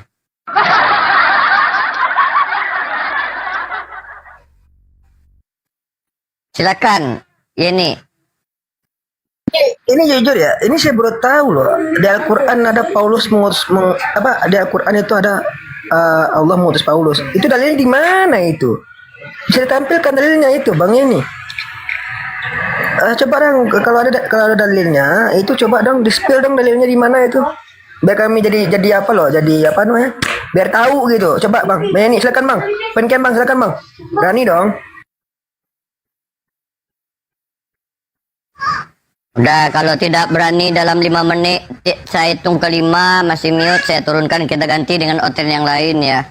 Bertanyalah yang pintar, bertanya aja botol gitu. Iya, ini saya mau buktikan biar enak kita diskusi, Bang. Iya, Bro. ya tunjukkan di mana. Nah, ini saya akan ambil HP dulu, Bro.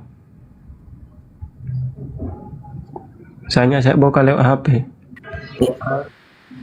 Baik, kami tunggu Bang ya. Silakan Bang Yani, silakan Bang. Oke. Biar saya itu tahu ya, kenapa sampai ada gitu.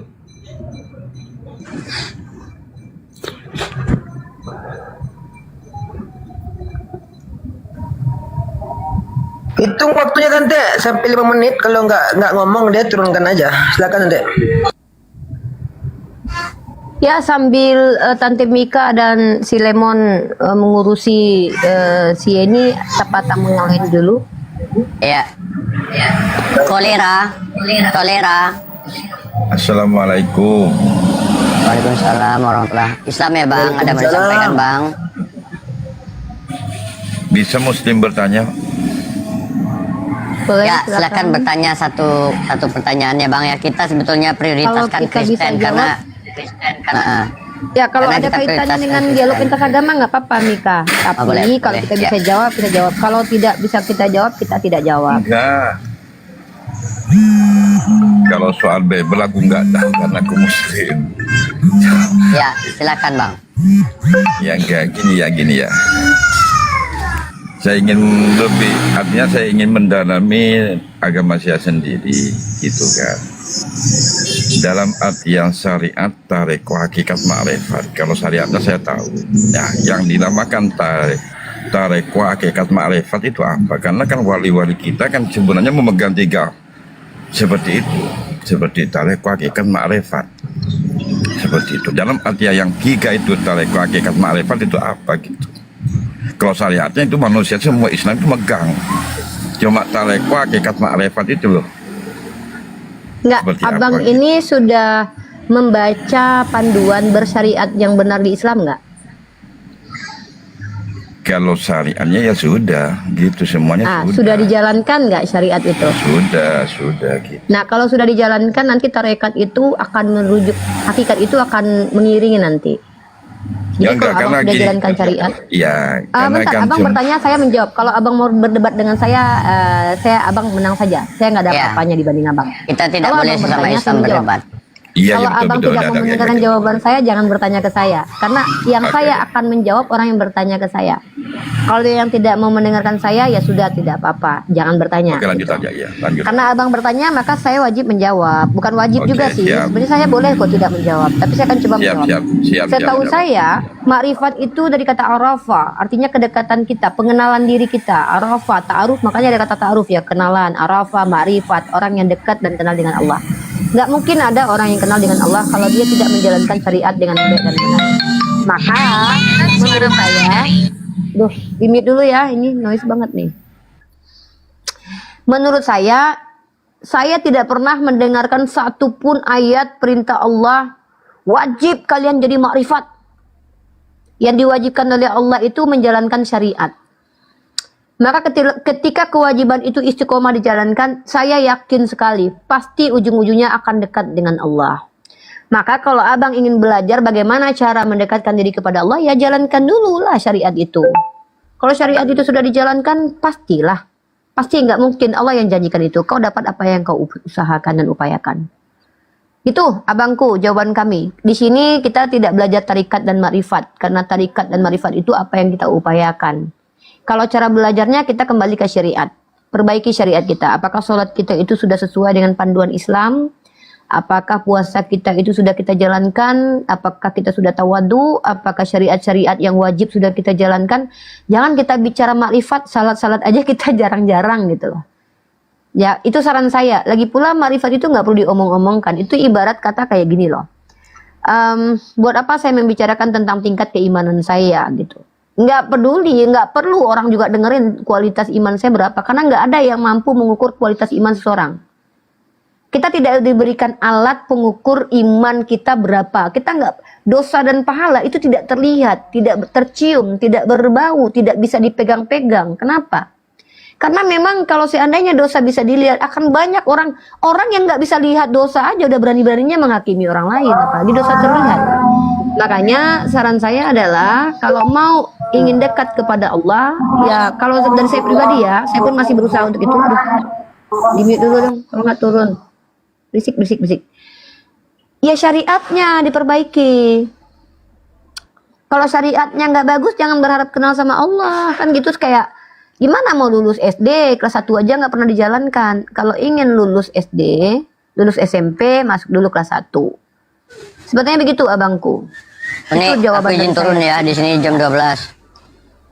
Yuk. Ya, teman-teman ya. Izin pamit semuanya nanti habis sholat bareng Mas. Assalamualaikum warahmatullahi wabarakatuh.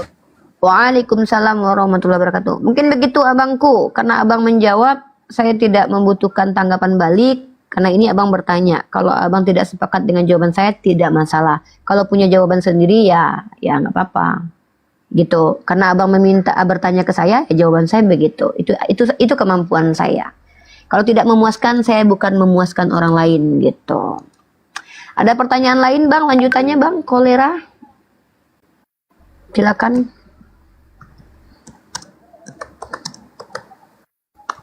Silakan bang kolera.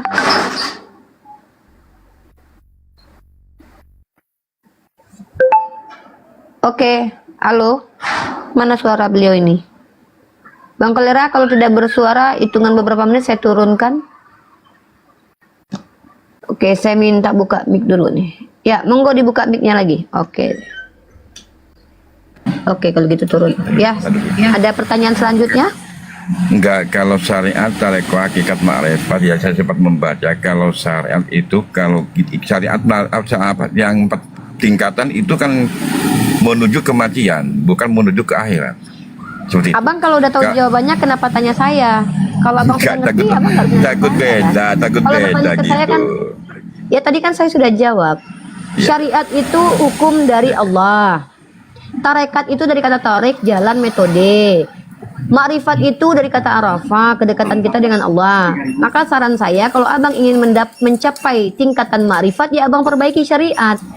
Kan itu saran saya. Nah, abang ada nggak pertanyaan selanjutnya? Kalau abang menjelaskan kepada saya, ya ngapain? Saya kan nggak nanya.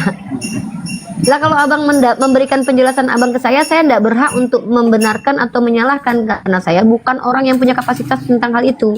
Kalau abang ingin menyampaikan pemahaman abang, datangi ulama besar kita dekat-dekat rumah.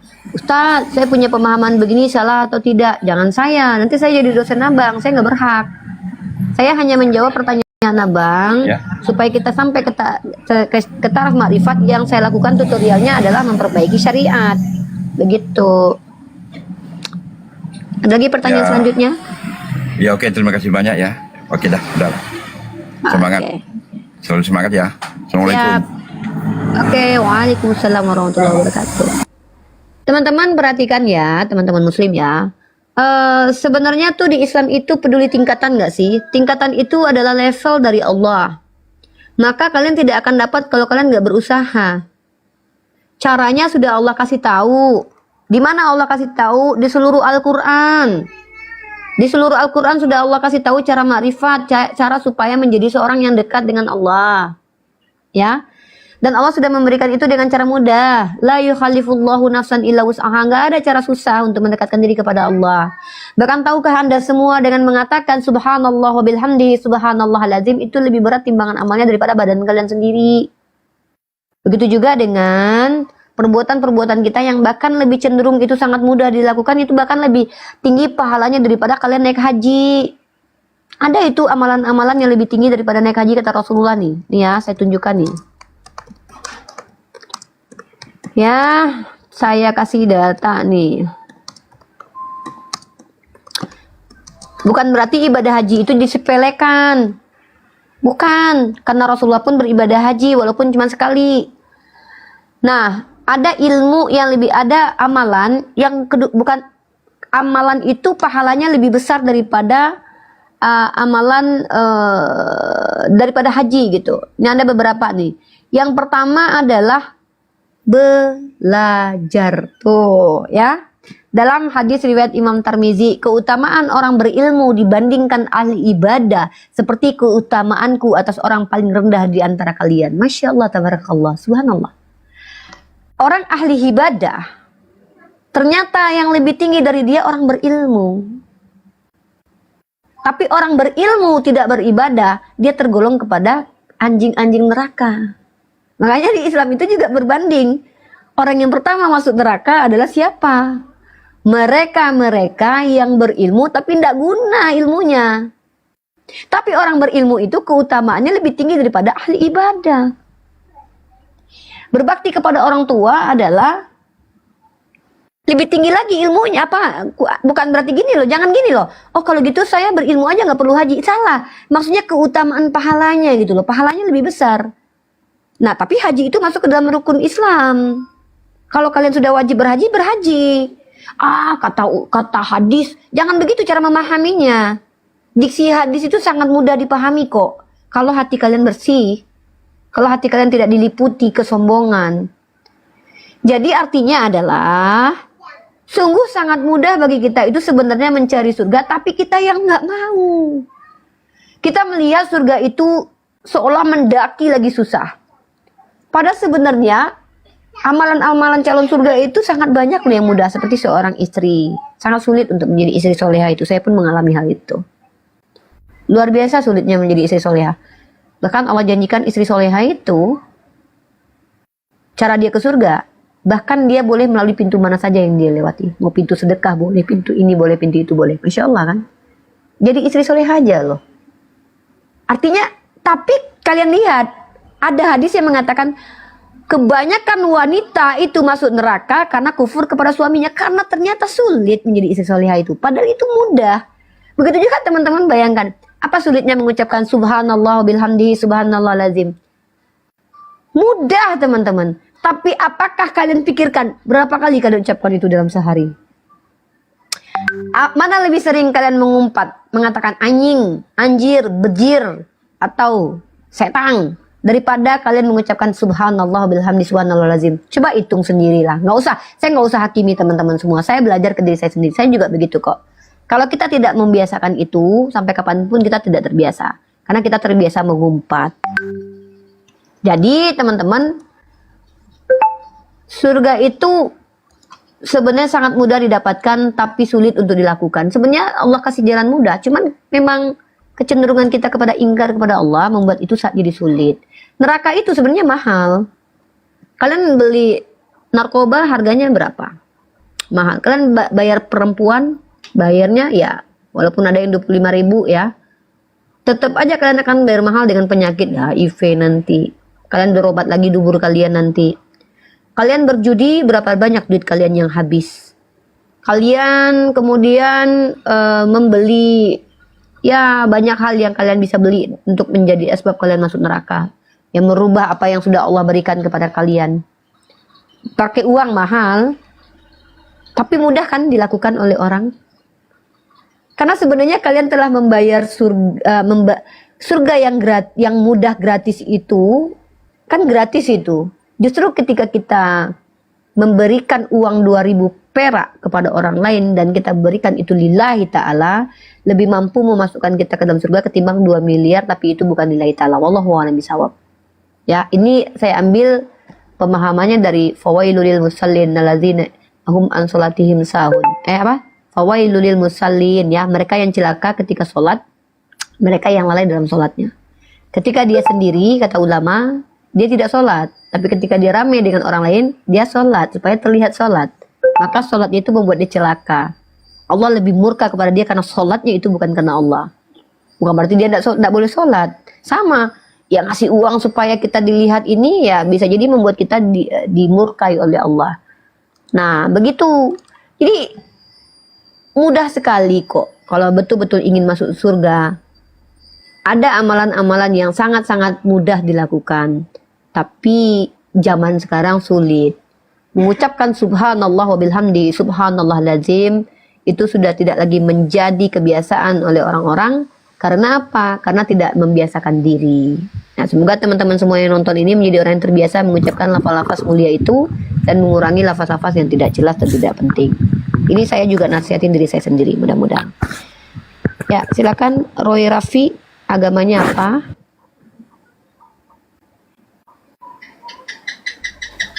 Oke, kita turunkan saja.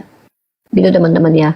Nah, saya tidak tertarik menjadi guru untuk orang Islam karena saya merasa ilmu saya belum mumpuni walaupun saya sudah bergelar sarjana sosial. Karena menurut saya sarjana sosial itu adalah kunci saya untuk membuka ilmu yang lain.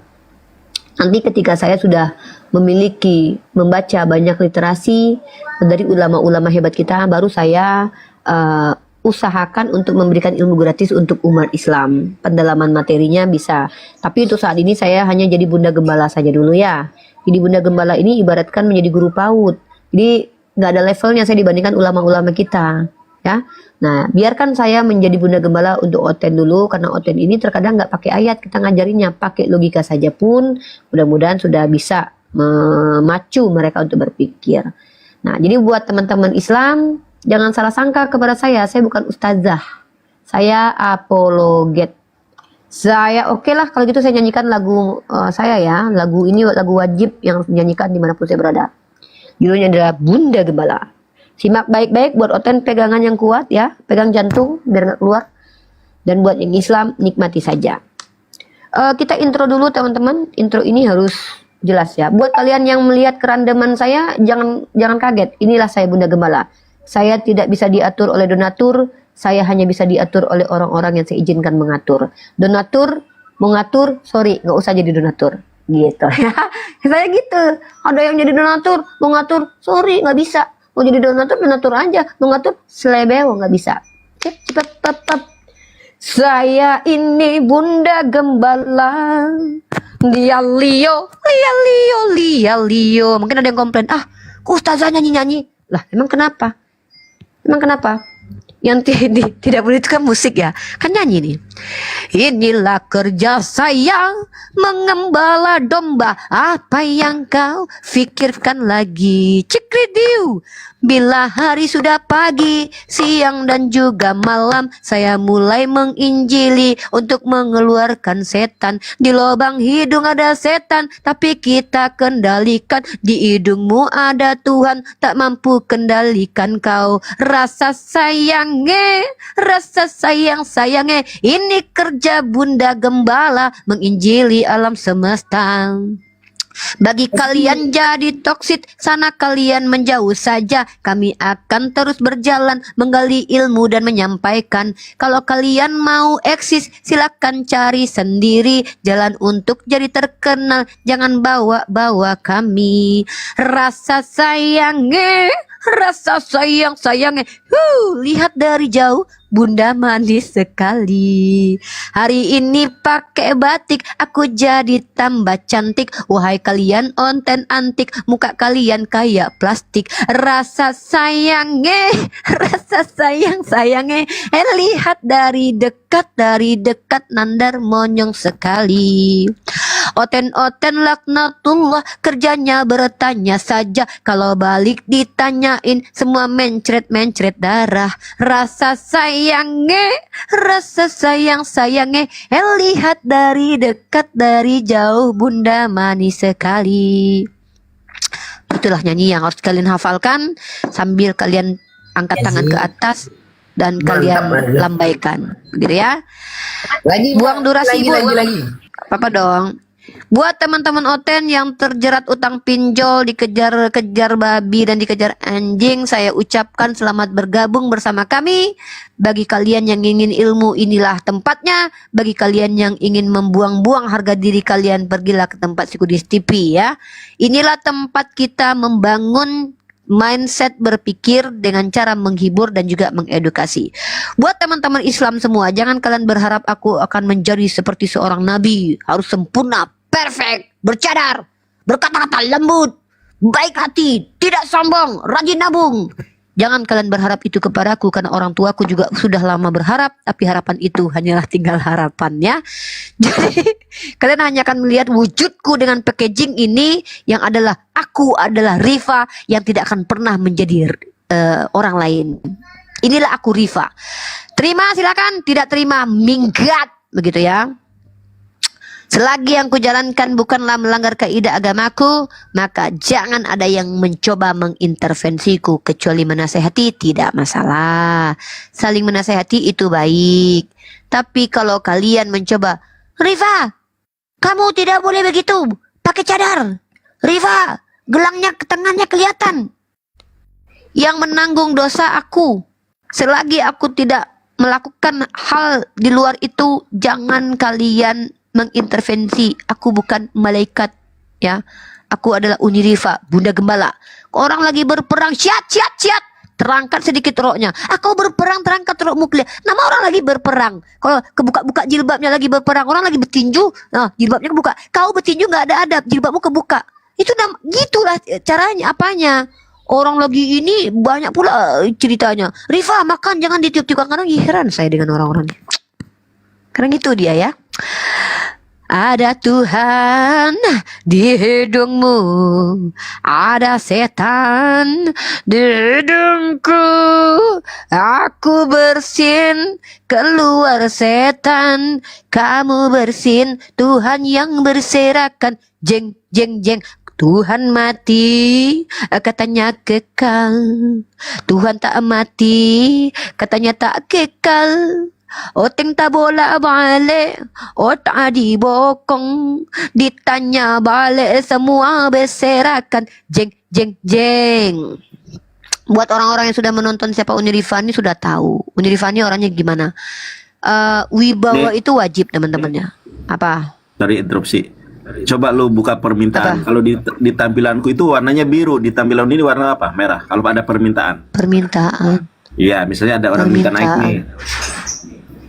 Warnanya merah. Belum ada yang minta naik. Belum ada yang minta naik. Ada. Nggak ada, kosong gue lihat. Ada, Surton namanya.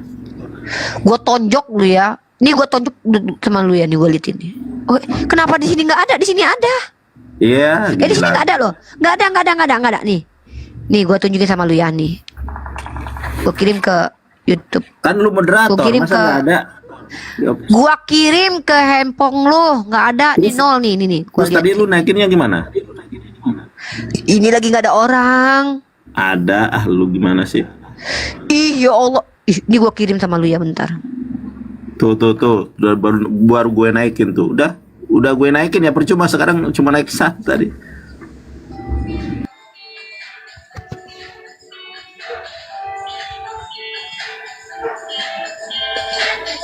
Nggak beres ini Nandar. Di sini nggak ada.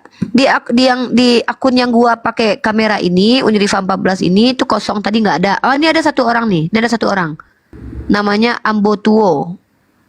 Apanya warna biru? Nggak ada, warna biru warna merah nggak ada. Yang kalau ada permintaan itu kan warna biru, misalnya terima, tulisan terimanya itu background merah toh. Warna merah. Ya kalau di aku biru. Ya nggak apa-apa lah, nggak masalah itu.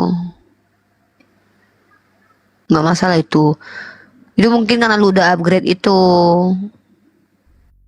Ya. Oke, lanjut teman-teman ya, tentang surga teman-teman ya. Banyak sekali oten-oten laknatullah, para penghujat penista agama mengatakan surga kalian penuh dengan bidadari. Saya bingung teman-teman ya. Oten ini tuh apakah memang karena otaknya ada di bokong atau memang nggak ngerti lagi. Yang namanya di surga itu tentulah yang ada adalah makhluk-makhluk yang indah. Makhluk-makhluk yang ditatap itu pasti membuat kita tuh wow. Masa ada di surga kita tuh pesundal tua kisut? Pastilah yang namanya. Kenapa masalahnya? Mereka tuh mempermasalahkan di surga kalian nanti ada bidadari berdada montok. Ya kali ada bidadari yang tepos. Ya enggak? Menurut lo gimana Nandar? Kira-kira kalau ada cewek cantik dadanya tepos, cantik nggak menurut lo? Gue juga nggak. Cantik lah, ini cantik lah. Nggak, Itu kalau ada nih, perempuan, ini aku juga nggak mau tepos gitu loh. Sebagai perempuan aku juga nggak mau tepos. Aku juga pasti pengen montok. Makanya aku berharap nanti Allah perbaiki fisikku ketika di surga untuk suamiku nanti. Siapa lagi yang ada? Aduh. Makanya aku bilang, ketika mereka mengatakan ada bidadari di surga kita, itu ejekan bagi mereka. Dan mereka tertawa ketika di surga mereka ada pesundal. Kan lucu oten-oten ini gitu loh. Jadi hinaan di agama mereka menurut mereka pujian, dan pujian di agama kita menurut mereka hinaan. Contoh, Nabi Muhammad mampu memuaskan istri-istrinya. Bingung mereka itu. Wah, Nabi Muhammad mampu memuaskan Yang buruk itu kalau Nabi Muhammad punya istri banyak tapi tidak mampu memuaskan dan menafkahi istri-istrinya. Itu baru buruk. Itu. Tapi kalau Nabi Muhammad mampu membahagiakan istri-istrinya, itu tanda dia mampu. Inilah. Coba Kak Asi, aku tanya sama Kak Asi. Kak Asi, nanti di surga mau nggak tepos? Coba, ada nggak aku tanya perempuan, kalian perempuan mau nggak nanti jadi tepos di surga? Waduh, ada kacamata Nandar, keren kali. Masya Allah, tabarakallah, makasih. Tidak ada satupun wanita, kecuali dia itu ada kelainan jiwa, yang mau tepos. Aduh, Bang Gemo, makasih ada kereta.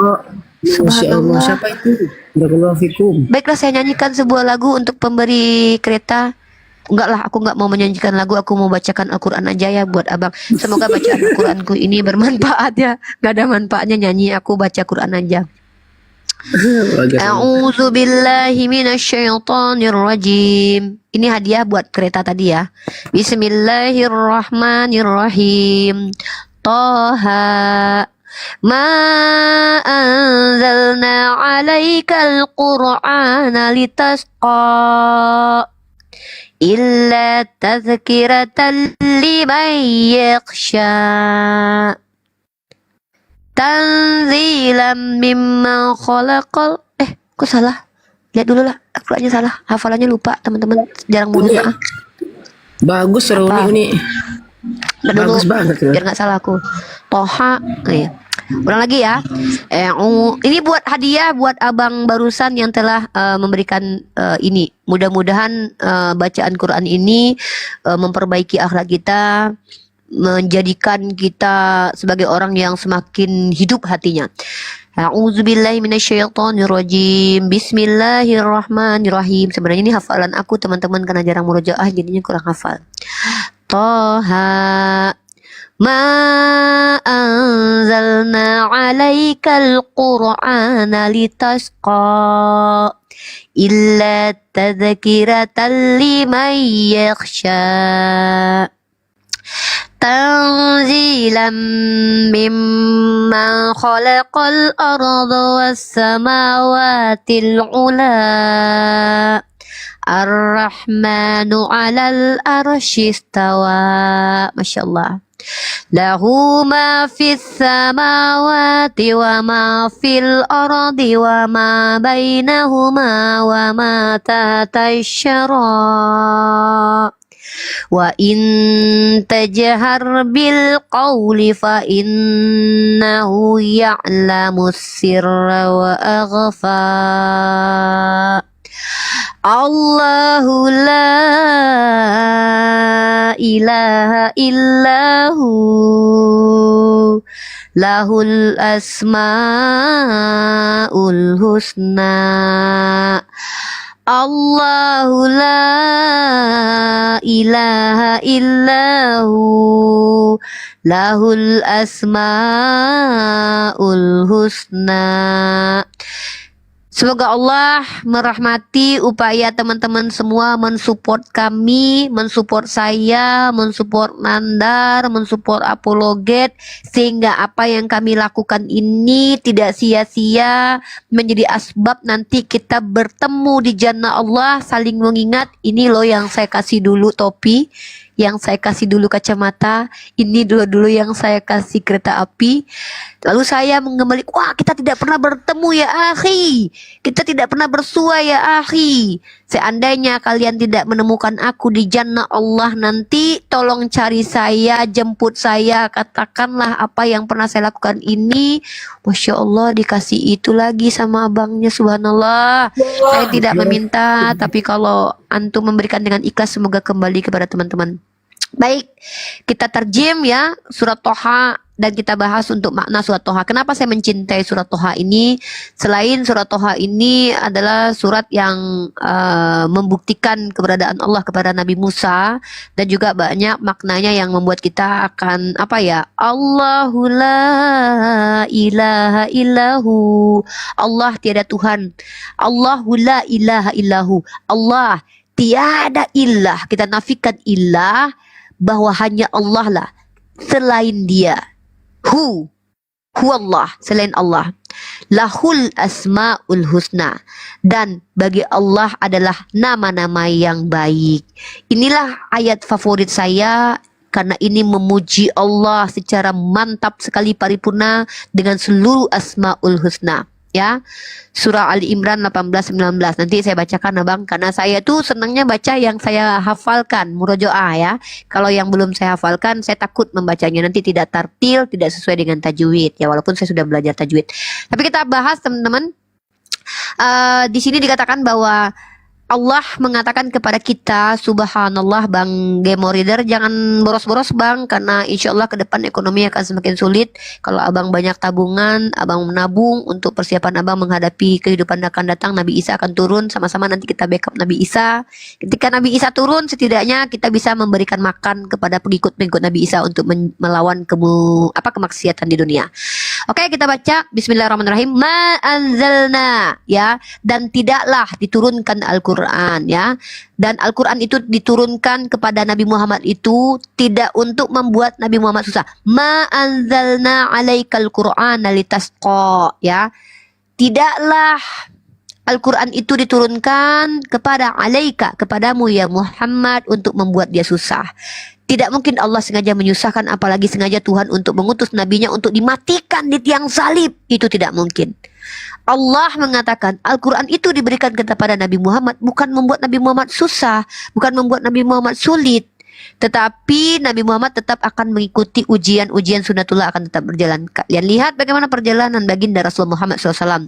Ketika beliau berperang, beliau tidak mati konyol, ya. Apalagi ada Tuhan yang sengaja mengutus anaknya yang tunggal menjadi karunia, salibkanlah dia. Kan tidak ada begitu, kata Edis kan. Yang ada adalah penyalipan itu karya iblis tapi diridhoi oleh Bapa. Itu kata Edis, ya. Ini adalah soteriologi sibilis tipi, ya. Ma anzalna alaikal Qur'ana litasqa, tidaklah kami menurunkan atasmu Al-Quran untuk membuat kau celaka. Kalau Yesus diturunkan untuk celaka, kalau Al-Quran diturunkan kepada Nabi bukan untuk membuat Nabi celaka. Nah itu ya, ayat ketiga. Illa tazkiratan liman yakhsha, melainkan memberikan melainkan tazkiratan liman yakhsha, memberikan peringatan kepada orang-orang yang takut, ya, untuk menjadi peringatan kepada orang-orang yang takut melanggar apa yang dikatakan Allah. Tanzilam mimman khalaqal arda was samawatil ula, diturunkan tanzilam mimman, diturunkan dari yang telah menciptakan. Berarti Al-Quran ini diturunkan dari Allah, bukan ditulis oleh Lukas hasil penyelidikan. Kalau kitab Bible dituliskan dari hasil wartawan yang menyelidiki isi kehidupan orang-orang yang mendengarkan begini, begitu tentang katanya Yesus. Tapi Al-Quran diturunkan dari Allah. Tanzilam mimman khalaqal arda. Diturunkan dari yang telah menciptakan bumi. Bukan dituliskan oleh orang-orang yang tahu tentang sesuatu. Kalau ditanya dari mana itu, nggak tahu. Menurut anggapan orang, Yesus anak Daud, anak Yesus anak itu. Anggapan orang, iya. Siapakah orangnya? Tidak tahu. Maka ini adalah syubhat. Tanzilam mimman khalaqal arda was samawatil ula. Yang diturunkan dari yang menciptakan bumi dan yang meninggikan langit. Dialah Allah Azza wa Jal. Ya. Siapa dia? Siapa dia yang menciptakan ini, yang menurunkan Al-Quran? Ar-Rahmanu 'alal arsy istawa. Ini aku tuh kalau dengerin itu kayak mau nangis. Kenapa seperti itu? Karena Ar-Rahmanu 'alal arsy. Ya, jadi Allah beristiwa 'alal arsy, Allah yang memperhatikan kita, yang menyaksikan kita, yang menjadi hakim di antara kita. Jadi kenapa kita butuh penghakiman manusia? Kalau memang hati kalian tulus, maka Allah yang akan memberikan balasannya. Jadi jangan takut teman-teman apologet, kalian dihina, kalian dipijak, kalian difitnah, kalian dicelakai, Allah memperhatikan kalian. Perhatikan ketika Allah beristiwa alal aras, tentu tidak menghilangkan kuasa Allah, karena Allah melingkupi bumi yang hanya sedikit ini ya. Bukan Tuhan yang lagi tidur, ya. Astagfirullah. Ada gitu orang percaya bahwa Tuhan itu bisa tidur, teman-teman, sehingga ketika ada orang yang salah, Tuhannya lagi ketiduran, jadi mungkin lupa untuk mengetahui gitu ya. Inilah bukti bahwa Allah adalah Tuhan, jangankan mati, mengantuk pun tidak. Nah, lanjut di ayat setelahnya. Lahu ma fis samawati wa ma fil ardi wa ma bainahuma wa ma tatasyara. Dan lahu ma fis samawat, dia juga memiliki segala yang ada di langit dan segala yang ada di bumi, fil ardi wa ma bainahuma, dan di antaranya ya, langit dan bumi dan di antaranya, dan wa ma tahtasyara, dan di antara keduanya, dan apa-apa yang ada di bawah tanah dan yang di dalam perut bumi, itu juga adalah apa yang diketahui oleh Allah. Kemudian lanjut di ayat ke-7, wa in tajahhar bil qawli fa innahu ya'lamus sirra wa akhfa. Apa kata Allah? Dan jika engkau mengeluarkan suara tentang apa yang engkau katakan dan apa yang engkau sembunyikan di dalam hatimu, Allah mengetahui segala sesuatu yang tersembunyi. Jadi ketika hatimu berniat untuk ingin eksis menjadi apologet, ingin mendapatkan kedudukan di mata manusia, Allah tentu tahu itu. Maka hati-hati dengan niatmu, innama a'malu binniyat. Baru di sini ada ayat yang paling saya cintai. Allahu la ilaha illahu lahul asmaul husna. Ini ayat yang menafikan bahwa ada ilah, apalagi berbulu dan berkelamin ya, dilahirkan kemudian dimatikan, dihinakan. Tidak mungkin ada Tuhan yang dilahirkan dimatikan, karena ini akan merusak kemuliaan Tuhan itu sendiri. Semoga Allah menjauhkan kita dari kekafiran, karena menjadi orang kafir sangat hina sekali. Kehinaan mereka yang paling nyata adalah merendahkan pencipta alam semesta dengan percaya bahwa ada Tuhan yang keluar dari vagina wanita, kemudian dihinakan, dinistakan, dan kemudian mati dalam keadaan terkutuk. Na'udzubillah summa na'udzubillah. Sedangkan ketika orang berkata bahwa Tuhan punya anak saja, teman-teman, arsy Allah berguncang saking marahnya Allah. Tetapi kemudian apalagi yang mengatakan Tuhan mati, Tuhan naik keledai, dan segala macam fitnahan terhadap Allah. Dan kenapa saya kalau mengingat ini teman-teman, sebenarnya menjadi apologet itu beratnya itu adalah ketika kita mendengarkan penghinaan terhadap Allah, penghinaan mereka, lalu mereka melemparkan penghinaan itu kepada kita. Mereka yang mengatakan bahwa Tuhan itu berbulu, mereka yang mengatakan Tuhan itu beranus, tapi mereka mengatakan bahwa mereka adalah anak-anak Tuhan. Kurang ajar memang sebenarnya, tapi sikap kita tidak boleh berlebihan juga, karena mereka memang diizinkan oleh Allah ada supaya kita bisa membandingkan, ada terang, ada gelap, ada Islam, tentu ada kaum kafir. Karena kalau kita tidak bisa membandingkan, maka kita tidak bisa mensyukuri nikmatnya Islam, teman-teman. Sama seperti kalian, kalau kalian misalkannya tidak kemudian kalau kalian tidak mengalami rasa sakit jatuh misalkannya, kalian tidak akan mensyukuri ketika kalian bahagia. Jadi kenapa Allah berikan itu kepada kita ya? Saya sedih ketika mengingat kembali bagaimana awal muasal saya mencoba untuk berapologet ini, karena saya tuh sangat tersakiti dengan pernyataan akun tanpa ragi Yusuf Manubulu yang menuduh Nabi Muhammad, menghina Allah. Itu yang membuat saya, memotivasi saya kemudian menjadi seorang apologet, dan saya tidak menyangka Allah izinkan saya sampai di tahap ini dengan lika-liku yang banyak, kesalahan saya sendiri dan kesalahan orang lain yang menjadi asbab saya rugi. Tapi itu adalah dinamika dalam perjalanan kita berdakwah di jalan Allah gitu. Beda ya Uni sama aku ya. Kalau aku Europe sedih, aku lihat Yesus difitnah, dipijak mata lehernya, diludahi, digantung, disiksa, bahkan cuma pakai celana. Aku kasihannya di sana. Pakai celana. Dia tidak pakai celana. Bahkan menurut Pak Esra Soru, kitonahnya itu dibuka-buka, dibagi-bagikan. Kitonah itu celana dalam. Oh kitona, apalagi coba pakai kitona. Dia anak oleh iblis, dicobai di padang gurun, disiksa, diludah, ditopak. Aku kasihannya di sana, Uni. Ya memang kita sedih ya mendengarkan fitnahan mereka terhadap Nabi Isa, mengatakan dia mati ditelanjangi. Tapi gini,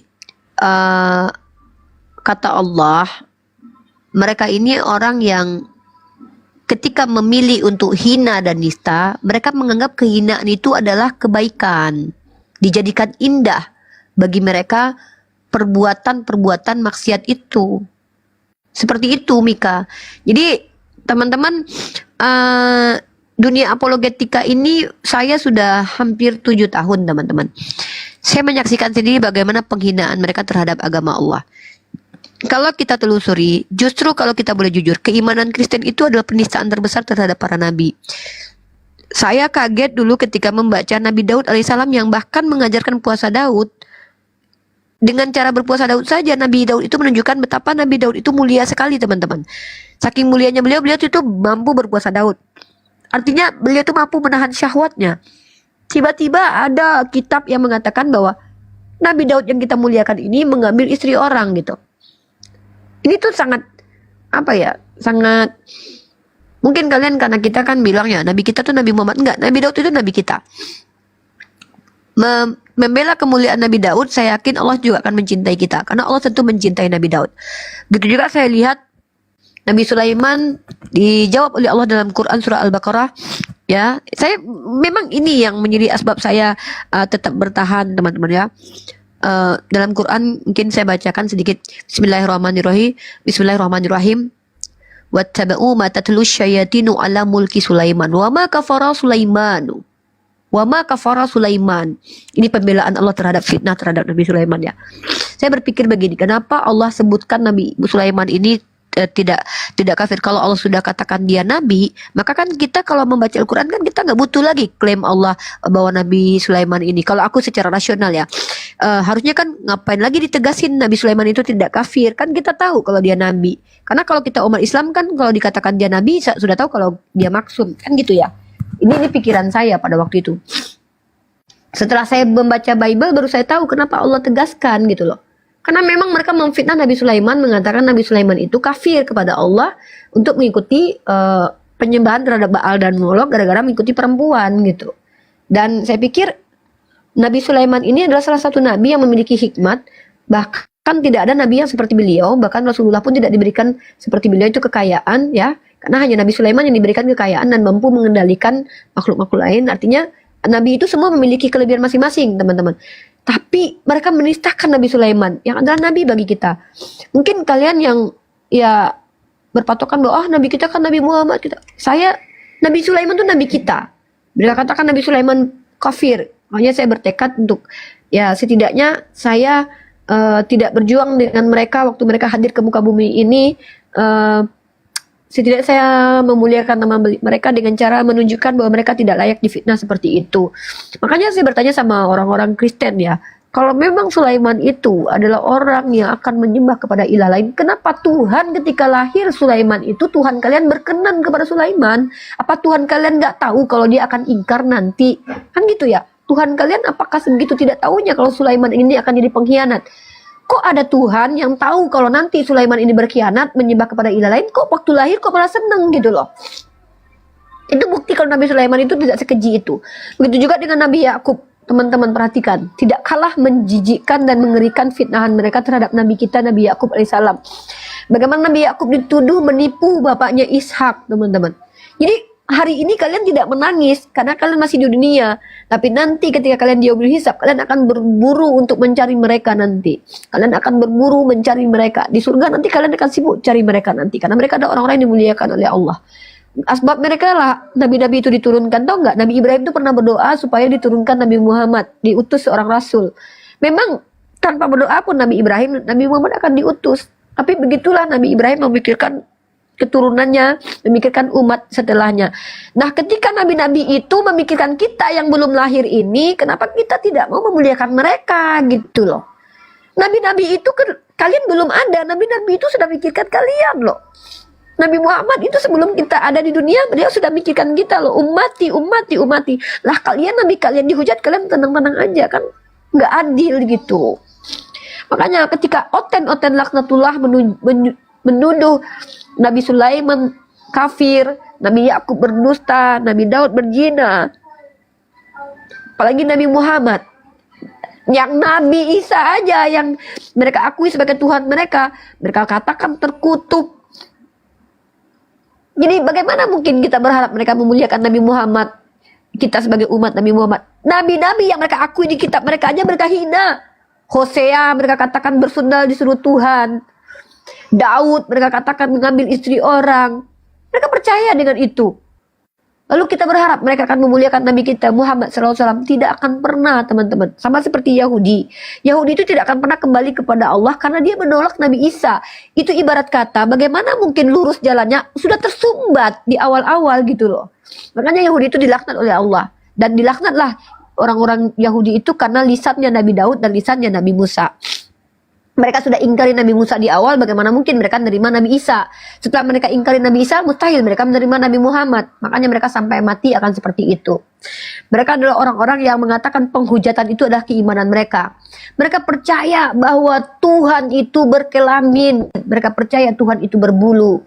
Nah, saya di sini hanya ingin memuliakan Nabi saya. Tidak lain tidak bukan ingin menunjukkan bahwa fitnah keji mereka itu tidak tepat. Karena Nabi Muhammad SAW adalah orang yang memuliakan nabi-nabi terdahulu. Mana dalilnya? La nufariku baina min ahadin min rasul. Tidak ada perbedaan antara nabi-nabi tersebut. Ya. Sorry kalau untuk yang gini tuh aku agak sedihan teman-teman ya, karena ini perjalanan aku di awal sakit hati mendengar penghujatan mereka terhadap nabi-nabi kita. Dan ingat, nabi kita itu bukan cuma Nabi Muhammad ya. Ada 25 nabi yang wajib kita imani. Dan umat Kristen yang keluarin gosaku bentar teman-teman ya. Inilah kalau mak. Hati-hati Uni, itu Tuhan itu, hati-hati. Tuhan itu Tuhan. Ya, hati-hati. Di lubang hidungnya Tuhan, di lubang hidungnya ada Tuhan. Kasihan kita itu. Jadi inilah aku pengen menghimbau kalian apologet ya. Kalau kalian sibuk memuliakan diri kalian sendiri, percayalah belum tentu kalian mendapatkan kemuliaan itu. Karena bisa jadi kalian tidak layak mulia menurut Allah. Tapi kalau sibuk kalian memuliakan Allah, memuliakan malaikat-malaikat Allah yang memang pantas dimuliakan, memuliakan nabi-nabi yang pantas dimuliakan, memuliakan agama kita, kemuliaan itu akan menghampiri kalian. Kenapa? Bagaimana mungkin Allah tidak memuliakan hambanya yang setiap hari memuliakannya? Tapi kalau kalian sibuk, aku, diri kalian siapa kalian? Siapa kalian? Di atas Raffi Ahmad masih ada Hotman Paris ya. Gitu. Ya, mungkin begitu teman-teman. Ya buat oten-oten yang terguncang atas kemunduran RK ya, itulah kalian saudaraku. Itulah kalian Kristen-Kristen. Kalian mengakunya kami siap pikul salib. Kami siap menderita karena Yesus. Baru aja sedikit diomongin sama sesama apologet, saya sudah mundur. Tidak mau lagi berdebat.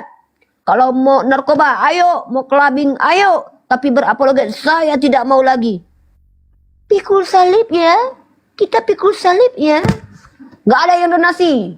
Saya tidak mau lagi ikut. Inilah kalian. Omongan kalian itu manis, gak madu, padahal itu adalah racun. Maka kalau ada orang Islam di antara kami yang seperti kalian, saya pastikan Allah akan jauhkan mereka dari kami sejauh-jauhnya. Karena itu doa saya. Ya. Hanya circle saya itu milih-milih sekarang teman-teman. Karena pertemanan itu akan berimplikasi kepada keyakinan kita. Kalau teman-teman kalian kalau teman-teman circle-nya sehat, insya Allah bagus. Tapi kalau punya orang-orang toksik, gampang mengadu domba, gampang berpandangan jelek kepada orang lain, tinggalkan, jauhi, tapi jangan merendahkan mereka. Bisa jadi hari ini mereka seperti itu, insya Allah suatu saat mereka berubah, atau justru kita yang terbalik. Jangan rendahkan mereka, tinggalkan saja. Ya, kalau tidak bisa menasihati orang-orang seperti itu, tinggalkan saja. Jangan mengadu domba sesama Islam dengan Islam. Tidak bagus begitu ya. Siapa kita? Seperti itu ada sebuah lagu yang saya nyanyikan. Random banget saya ya. Habis nangis, habis itu saya menyanyikan sebuah lagu. Adu domba, mengadu domba. Domba tak usah diadu. Lah dari nangis, habis itu nyanyi. Aku ini emang random banget ya. Apakah psikologi aku terganggu ya? Kayaknya enggak deh. Memang aku orangnya begitu guys. Uni. Besok kita jangan lupa besok pakai lonceng. Mereka kan domba. Kita ini kan gembalanya. Lonceng kita bagus ya gitu. Aku kecambuk. Ya. Bagus. Aku nyanyikan sebuah lagu untuk. Aku nyanyikan, ini igusku turun terus nih. Aku akan menyanyikan sebuah lagu untuk domba-domba di bawah. Adu domba, mengadu domba. Domba tak perlu diadu. Tanpa diadu berkelamin sendiri. Karena sibuk ngurus donasi. Adu domba, mengadu domba. Mereka saling kelahi. Karena uang dan juga eksistensi. Mereka saling kelahi. Kalau Islam pun begitu, kalian sama kayak domba. Kalau Islam pun begitu, kalian sama kayak domba.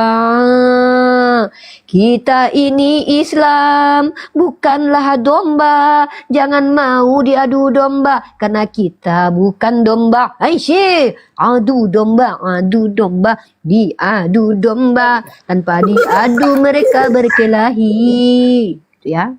Terima kasih. Ya.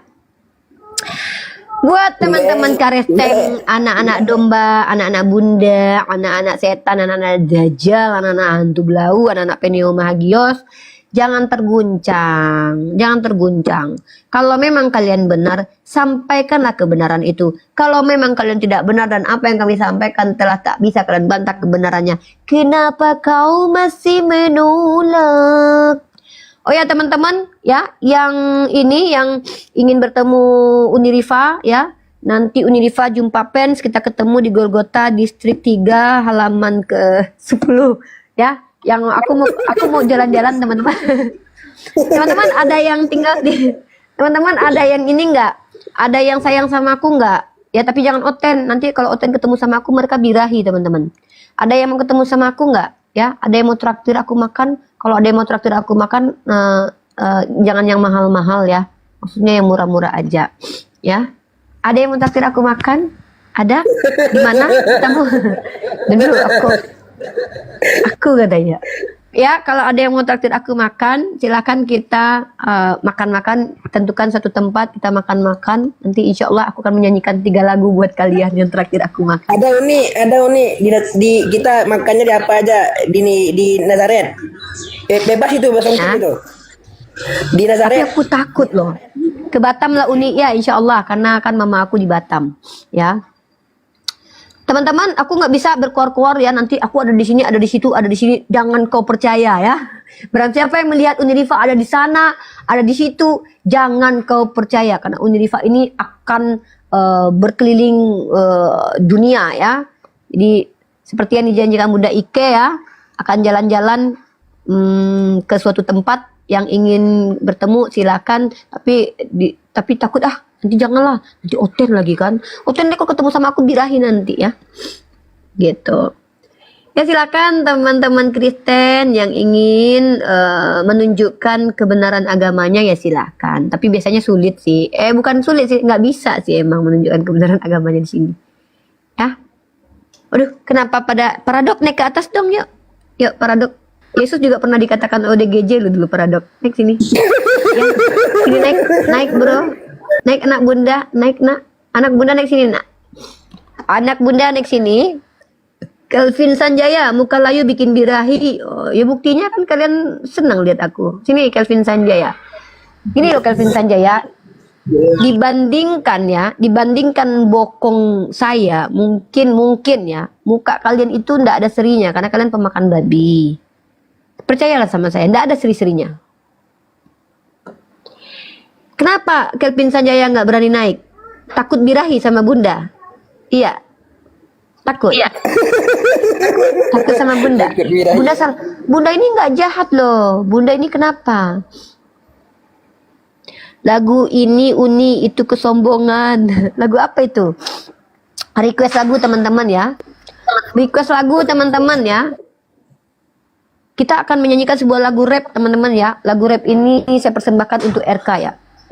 Yo, ini cerita tentang si RK yang sekarang sudah bertobat menjadi apologet karena tak dapat PK salah kalah dalam PK bersama Yonatan Nandar mencret kalah PK tak dapat duit banyak sehingga berhenti jadi apologet. Yo, si RK kena mental berhenti jadi apologet sekarang mandi lumpur. Si RK sekarang sudah berhenti jadi apologet karena tahu nggak dapat duit banyak. Jadi mencret bersama Nandar. Inilah kisah dari Kristen. Si Kudis TV minta donasi, diberi banyak sama pemuja-pemujinya dengan bawa soteriologi iblis. Iblislah yang menyelamatkan. Inilah si Kudis TV membuat RK iri. Si Edi dapat 3 miliar. Sopi Katul juga buka rumah pemesuman, rumah pencabulan. Minta donasi juga, berharap dapat 3M. Inilah kelakuan Oten. Kalau bukan karena uang, karena bulu. Mereka suka duit. Kalau bukan duit, cari laki. Seperti Agatha cari laki di TikTok. Minta donasi untuk botok. Ngaku-ngaku dari ortodok. Padahal muka kayak tai kotok. Inilah si Agatha cari laki di TikTok, akhirnya dapat juga. Bunting kemudian langsung kawin di gerejanya, ngaku-ngaku ortodok padahal tai kotok. Si Agatha tukang tepu, ngakunya pernah jadi mu'alaf padahal Kristen dari lahir, muka tai kotok. Hasil donasi 20 juta. Inilah Kristen bangsat, mereka penghujat agama dan penista. Inilah si Agatha minta duit bu sama paduka rudal buat botok, akhirnya dia dapat laki, kemudian dibuat bunting. Si Agatha bunting cari laki di TikTok. Ya, cekecip. Inilah cerita Joseph Toti dan Elia Boti. Mereka berdua bersundul padang Asyur. Si Boti berdua mereka laku-laku. Si Joseph kena mental, berdiskusi sama Nandar, gak sanggup lagi melawan karena Tuhan yang tak terbela. Si Joseph akhirnya mengakui dia adalah Chihuahua karena mengatakan mereka anjing kecil. Au, au, au. Si Joseph sudah akui kalau mereka anjing kecil Chihuahua. Inilah kualitas apologet Kristen. Yo, cikidap. Inilah cerita tentang apologet Kristen dimulai dari Utiwa Mena mati mengenaskan karena kanker, botak kemudian dihina-hina, Ngakunya di rumah sakit bertemu Yesus, tahu-tahu nggak lama kemudian mati. Inilah cerita utiwa-tiwa Mena yang menghina Rasulullah. Matinya mengenaskan saudara, habis sebelum itu injak Al-Quran. Ini juga cerita si Paul Jongjong lari ke Jerman karena takut ditangkap polisi menista Islam menyerang Indonesia. Sekarang mereka miskin cari donatur semua pada belangsak. Ini juga cerita Tai Pudin lari ke Amerika untuk menghujat. Inilah pendetanya Oten, mulutnya doer, mukanya kayak azab, mukanya kayak berhala, sangat tidak enak untuk dilihat. Keren kan teman-teman? Inilah cerita apologet Kristen. Mulai dari Sophie Kuntul adalah seorang pengasuh bayi di Amerika sampai kerja 2 shift. Mereka jual dubur, jual vagina. Di sana mereka dapat duit. Karena duitnya sedikit, jadi apologet penghujat dapat donatur. Gara-gara lihat Edis berhasil dapat 4 miliar. Sophie Kuntul buka juga bikin situs minta donasi, bikin rumah permasuman. Sophie Kuntul kemudian menjelma menjadi perempuan yang ngakunya menyampaikan firman, padahal dia pesundal birahi yang pernah tidur threesome, kata kawannya. Sophie Kuntul, ini aku kasih kalian data ya. Oh iya, kalian nggak tahu si Sophie Atul itu yang mengatakan bahwa dia threesome sama Tai Pudin sama si Edis itu adalah ring 1 orang kepercayaannya loh. Pernah tahu kalian? Sini aku tunjukkan datanya, bentar. Tunggu aku turun dulu ya, HP ku kan cuma 2 nih, turun dulu ini.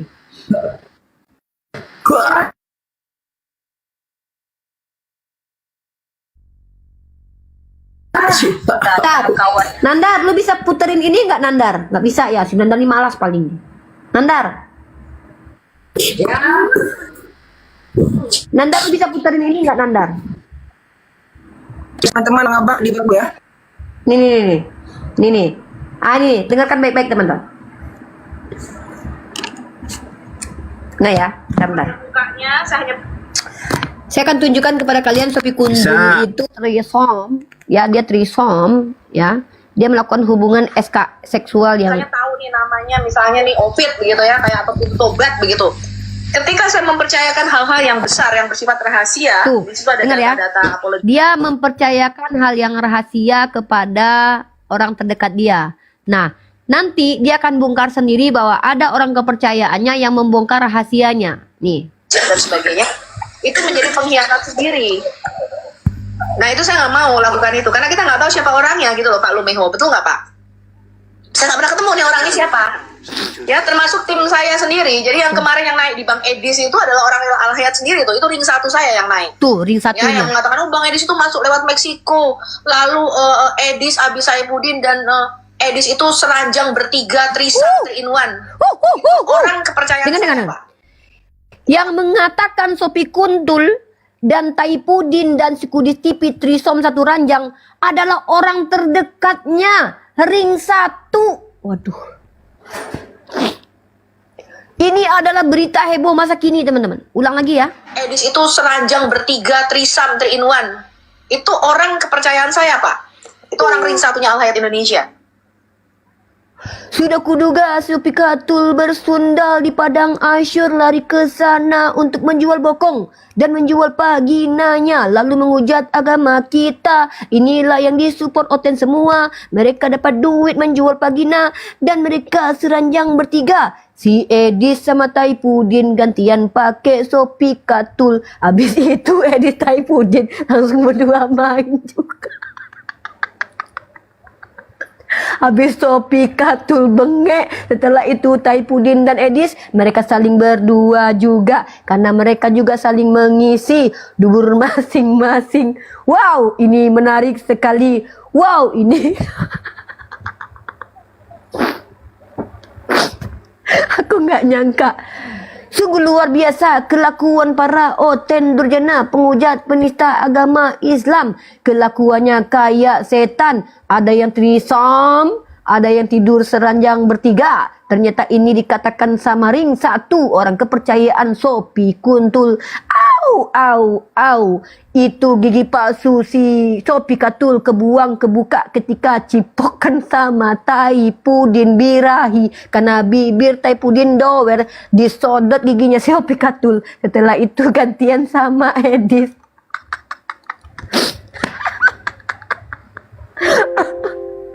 si Edis si Kudis TV sama Taipudin, mereka trisom sama Sopi Kutul, saturan yang bertiga karena di sana miskin. Lani Ekowati nggak berani sama saya karena kemarin ditelanjangi. Inilah cerita apologet Kristen. Mereka semua bersundal gara-gara mungkin membaca Amsal. Inilah kegiatan massal yang dilakukan apologet di dalam Gams Amsal. Ya, mereka bersundal karena baca Amsal. Mereka mengikuti, marilah kita memuaskan birahi. Suamiku tak ada di rumah. Sofika Tulseran yang bertiga sama Edis sama Taipudin. Taipudin sedot Sofika Tul, giginya pun langsung copot. Gara-gara ini lubang yang dalam, gara-gara ini sumur sempit. Mereka bersundal semua. Sekarang si RK pula mau berantem sama si Edis TV gara-gara sedikit donasi. Jangan kita tiru kelakuan Oten, jangan saling memijak kepala kalian, ya. Dulu si anak Batak ketahuan dia judol. Kemudian dibuka satu-satu aibnya si Boti Elia AIP.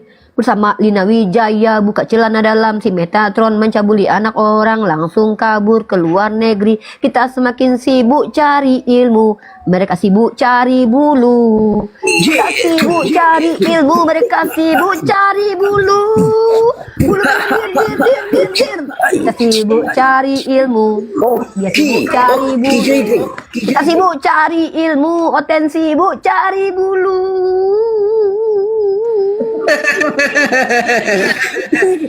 Kita sibuk mencerdaskan, mereka sibuk rebutan mereka sibuk rebutan Tuhan. Kita sibuk mencerdaskan, mereka sibuk rebutan Tuhan. Kita sibuk cari ilmu, mereka sibuk cari bulu.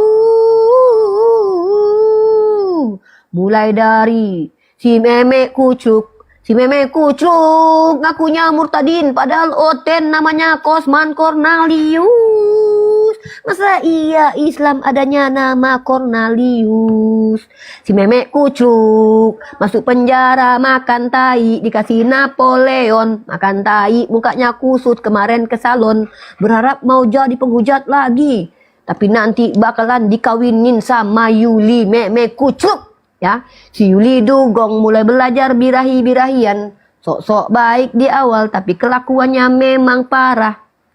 Inilah aku tuh nge-rapper teman-teman. Kalian tahu nggak bakat aku yang harus tidak boleh aku sembunyikan itu rapper. Sebenarnya aku tuh rapper dulu.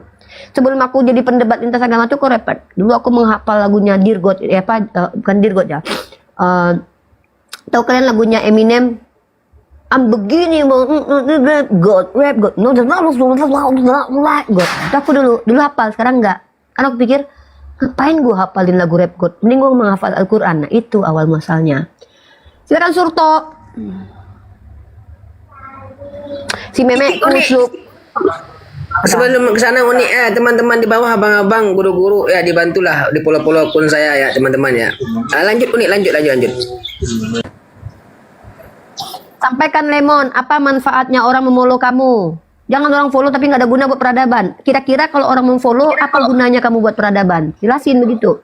Kalau saya Uni, kalau saya Uni mungkin tahu kalau saya gimana gitu. Mungkin teman-teman ada yang tahu juga. Gini loh, kalau kita bilang sama Bung ini dengar, kalau kita mau marketing tuh gini. Teman-teman follow akun saya supaya saya bisa membuka live, supaya bisa menginjili Oten, bisa mengobrak-abrik Oten gitu. Jadi biar orang tahu ada manfaat ketika mereka memfollow. Ya, jadi apa manfaatnya memfollow si Lemon ini? Kasih tahu sama umat biar mereka nggak capek-capek. Baik. Teman-teman semuanya ya, yang belum tahu saya dia dibantu dong di follow supaya saya bisa live kembali gitu. Mencerdaskan Oten-Oten dari kelongoran sampai kepintaran begitu. Nah begitu, supaya teman-teman dapat hiburan dari koma saya begitu. Baik Uni, mungkin sekian, lanjut Uni. Oke, kita ada tamu Tarmizata mau mendengarkan lagu rap saya. Silakan di request nama siapa, Sopi Kutul, Taipudin Birahi atau Kudis TV, silakan. Halo Tarmizata, hari ini kalian saya izinkan untuk meminta merequest lagu rap saya karena saya lagi nge-rap ini ya. Halo. Bebas Bun, kita nyimak aja Bun. Oke, di bawah ya menyimaknya. Iya bun, ya siap.